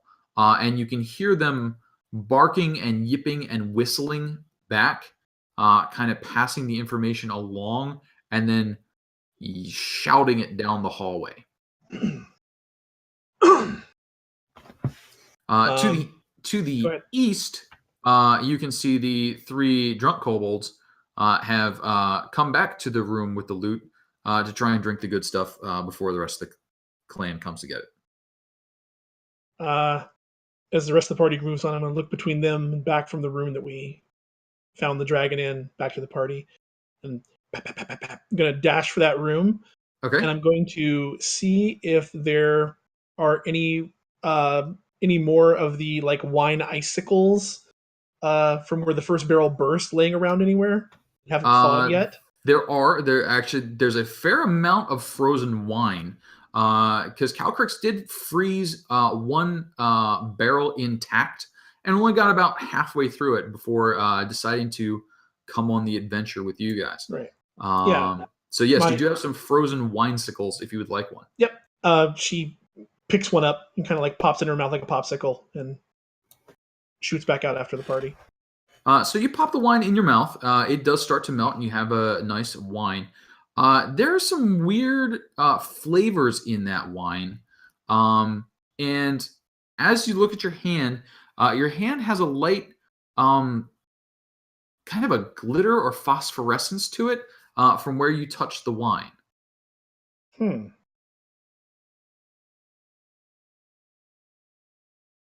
That's like hanging around behind it after I picked it up. Was it similar to like the phosphorescence that we saw at the bottom of the Yes. pit? Yes, it is. It's sort of a violet, so when it's in the wine itself, very hard to make out because it's kind of a purpley glow. But as it melted to your hand, and as it's probably on your lips and your tongue right now, there's a little bit of a phosphorescent sort of glitter or glow from the wine you drank. In the room itself, as you sort of ran in and ran out, it is really torn up. Everything is scattered all over the place between the dragon's rampage and then the wing beats that it did to try and impress you guys. There's a bunch of stuff in there, but you'd have to do some rooting around if you want to find anything. Didn't bother tossing the room, was just going for a wine sickle. Sure. Wine sickle obtained. And, Darvin, as Thora goes past, she's got a little bit of a glowy lipstick going on. And like wiping her hand off on her cloak and kind of looking oddly at the, if there's any like glowy residue left on there. And Yeah, as soon as I see that, I'm going to like look at it and I'll stop her and I'll like grab her. I'll be like looking at it. Does it look like? Hey, just hold on. Just give me a second. Yeah. And like just start looking at it. Does it look like anything that would specifically be magical or arcane, or is this more of a natural type of thing? This looks closer to a natural type of thing. There's nothing that's jumping out like, oh, magic. It's more of that's a weird thing. Well, this just looks like the same that came out of the druid pit of, oh my god, don't fall down that, you'll die. True. And I'll just say that to Thora. And then I'll look at it and I'll be like, you know better, it's probably fine, right? I mean, they might be making wine out of the fruit that comes from whatever's growing down there. It's possible. Tastes fine. Yeah, I mean, it's either poisoned or really good for you. So, it's cool. And she like nods and gestures at Kyra, like, right, exactly. Now, as you guys let us know if you drop dead. As you guys are kind of coming back, Malik pokes his head out of the door to the Goblin King's room. He's like, "Where did you guys go?" And because he's been here guarding the hole. He's like, "I had a blackout." So you guys now back into the Great Hall.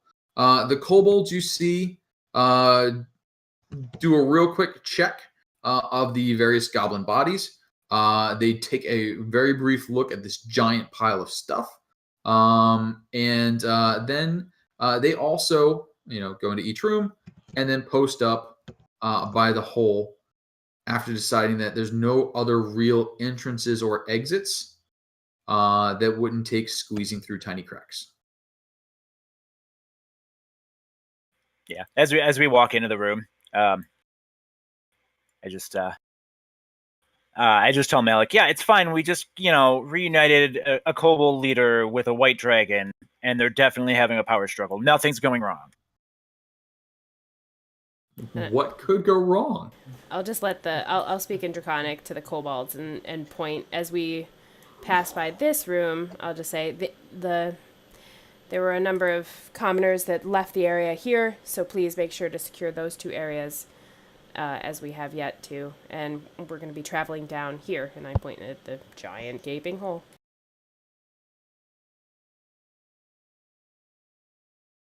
You got it. And as more kobolds start following the expeditionary force, they start posting up near doorways, near cracks that look like somebody could wriggle through them to get into or out of the citadel.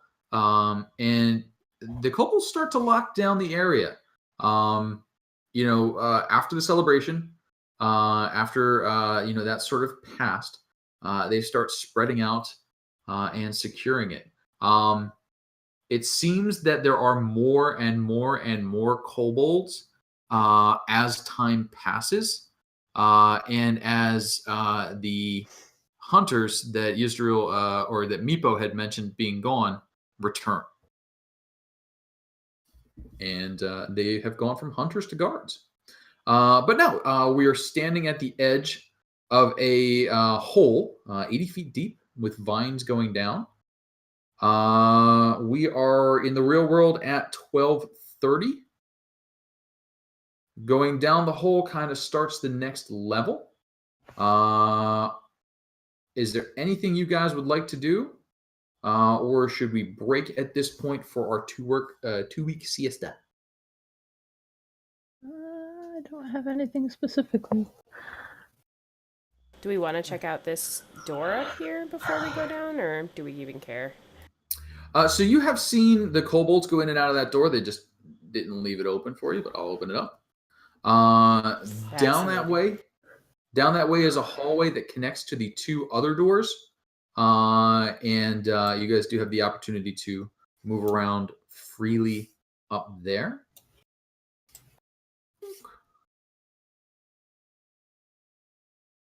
Noted. It's a bit of why bother architecture. It was very important at one point. Like I said, knock out this wall and then take that doorway, make it giant. And Calcrix was very into this whole remodeling idea. But that will be for another session when you guys are 7th level and you build your own citadel with a white dragon and kobold army, because that's what good people do. Assuming we don't die as soon as we jump down this giant hole of death. Well, there is a giant hole there. All right, so it's we good with a break at this point? Mm-hmm. Okay. 1 or 2 little bits of cleanup. Yisrael will bestow upon you the key from the dragon's mouth that was behind. Once the power struggle has sort of settled to the point where she can. If I happen to forget that because I thought you already got it, just remind me. But she does give that key to you, informing you that it will unlock secrets of the Citadel. Yeah. Some dragon key. Yep. Dragony key. There's a dragony key. Okay. Dragony key. Excellent. Nice work, guys. You have done a lot on the top floor of the Sunless Citadel. Yeah, we've you crossed have a lot of milestones, I'd say. Just, using yeah, random words. you have crossed a lot of milestones. Unfortunately, you have not crossed a giant milestone, which would be number 4. What if we climb to the bottom of the hole? Would that be? Not quite. No. What if we climb to the bottom of the hole and walk like 15 feet forward? If everything at the bottom of the hole was staring up at you because somebody had made thunderboom shoot down the hole like it was a cannon, maybe. But no. 3rd level is where you guys will remain when we pick back up in 2.5 weeks or so. Oh, so long. What if we hypothetically put this dragon key in the keyhole that it was supposed to go into? I don't know where this key... I don't even know about this key. Yeah, I was very confused by that whole sentence. I'm like, wait, what? Dragon key or the keyhole? Yes. Well, all keys are made for a keyhole. I think the point they're making is they don't Words of remember the wisdom, key being Megan. mentioned to begin with. When you were originally bargaining with Israel, That was like a year ago. that was a long time ago. When you were originally bargaining with Israel, she referenced the key behind her, held in the dragon's mouth, as part of the reward for assisting the retrieving of the dragon. Ah. I thought we were just doing it because it was awesome. Oh, because you guys are super nice. But you also were asking for some assistance in helping with the retrieval of the children and such things. So that was where that tied in.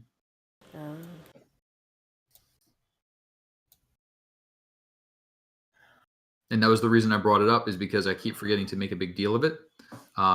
Israel makes a big deal of it. But I was having too much fun having a staring contest with a dragon. She doesn't break eye contact, reaches behind her, throws the key at you. Yeah, it was sort of like there's just no good way. And then we're like, all right, back up here. And I'm like,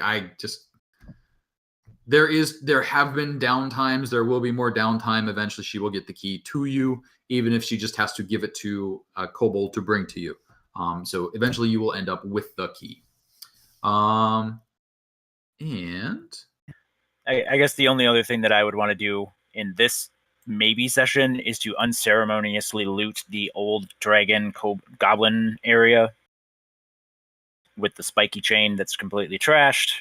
That would be the only thing that I would want to. Sure.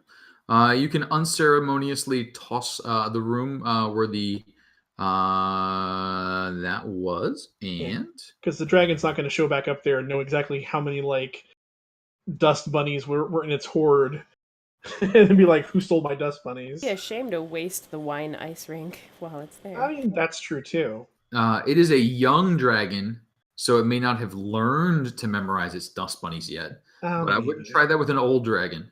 It did not go well for the Hobbit. You do find, along with the wine slushy, a small nest where the dragon has gathered all the valuables, which include a jade figurine in the shape of a dragon, similar but larger than the ones that you found in the room with the sarcophagi, a crystal goblet, and 24 pieces of fine silverware. And all told, 24, 29, 49, 49 gold pieces. So the jade figurine, the crystal goblet, and the 24 pieces of silverware totaled up are 49 gold piece worth of valuables. You also find a scroll case. And the scroll case is carved from bone. It has an inscription in it in runes. And looking between you guys, the runes appear to be in the Dwarven alphabet. I think at least one of you reads Dwarven. Maybe. Okay. Maybe. On the outside is the word. Oh God, help me. Kundrakar. And within is an ancient parchment. It looks like it has a lot of age and water damage to it. Unrolling this scroll may destroy it. Do you guys have anything or any abilities or any interest in unrolling this scroll carefully? Or is it just try to unroll it and see what it says? She's gotta be like explain that like this is going to likely get destroyed. Maybe we should save this for when we're in a better place. Is anybody able to mend? Could be valuable. I can't. Maybe our pocket gnome can. It's the only person that I could think of to ask. Why didn't we bring him with? There's a chair here and everything. He could have taken a nap.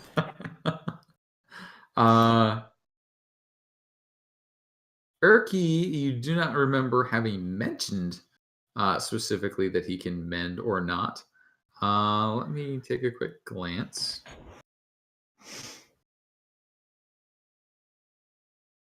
This is involving a lot of running back and forth. Erky does not have the ability to mend. That is not a skill or ability that his god has bestowed upon him.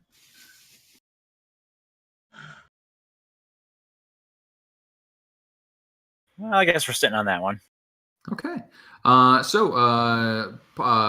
Bone scroll case with an ancient parchment inside it. It does have Kundrakar on the outside of the case. And you can tell this parchment inside has some ink on it. But even just looking at it, so moisture and age damage that the ink started to bleed through from one piece of the parchment to the other, and unrolling it, it might turn to powder. So that'll take some doing. Just looking at it, you do know it is old enough that it would be of value to scholars, and of curiosity to you as well. But it would take a little doing to get it opened up. Malik, open up your backpack. Shovel, shovel, shovel.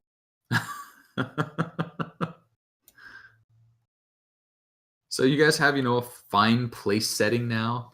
You could set a really good table. I mean, between the goblets and stuff and plates that you found, you got the silverware over here. There's actually a table in the pile. You guys could live like kings. Or at least, merchants.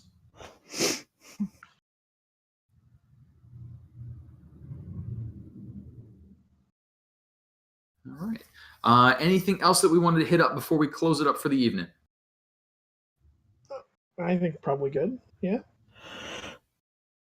All right. So you've acquired some gold. You've acquired some stuff. You guys have your new spells and abilities. And when we return, you guys will most likely be diving down the hole. And we'll probably be looking at, what is it? October, November. Wait. Yeah, what day would that be? Tuesday now? That's Halloween. So it will probably be the week after that, unless you guys are not Halloweeny people. But I find most gamers are Halloweeny people.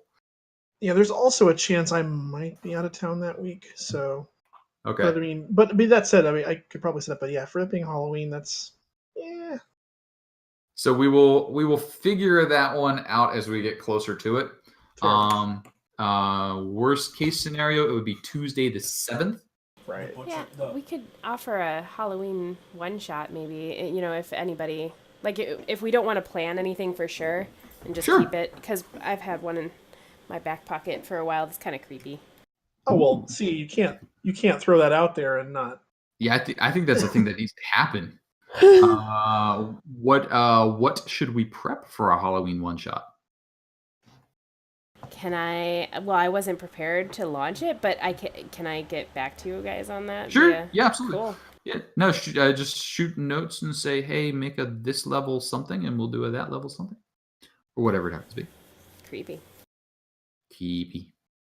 Or be like, no, make a 0 level human. You've got 1 hit point. Good luck. Everything is scary. Everything is suddenly very scary. Afraid.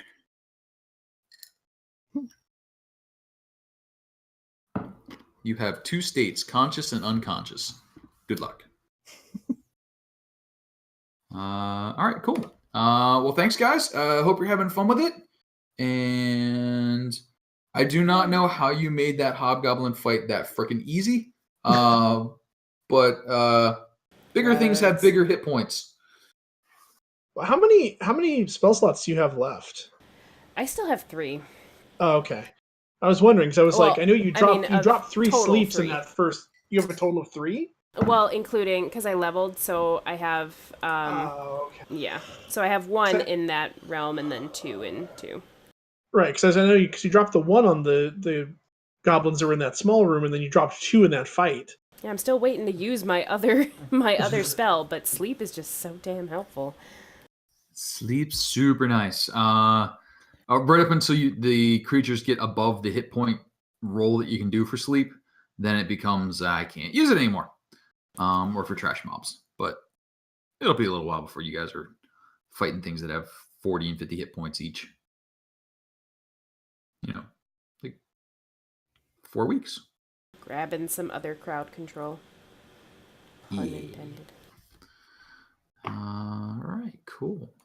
Well, have fun on the islands doing mysterious things. Not looking forward to it. Yeah, that was sounds like you're very excited. It was very strong. I'm going with my brother-in-law and we are winging it, which makes me extremely nervous. So we don't even know what cruise ship we're going on once we're down there. So it's basically just bring cash and good luck. It's been nice knowing you, though. I mean, yeah, good luck getting mutilated in the Galapagos on a boat. It's been fun making it to this point, but apparently that's a way to do things down there. So see how it goes. It's just not one I've done before. It's cool. If you get mutilated, we'll just use your experience as the one shot for Halloween. There you go. Look for the newsletter. Geek destroyed in Galapagos. And there we go. All right, cool. Thanks, guys. I'm hopping off. Talk to you guys later. Yep. Have a good night, guys. Bye. You too. Night. Night. I'm out too. I'm sleeping.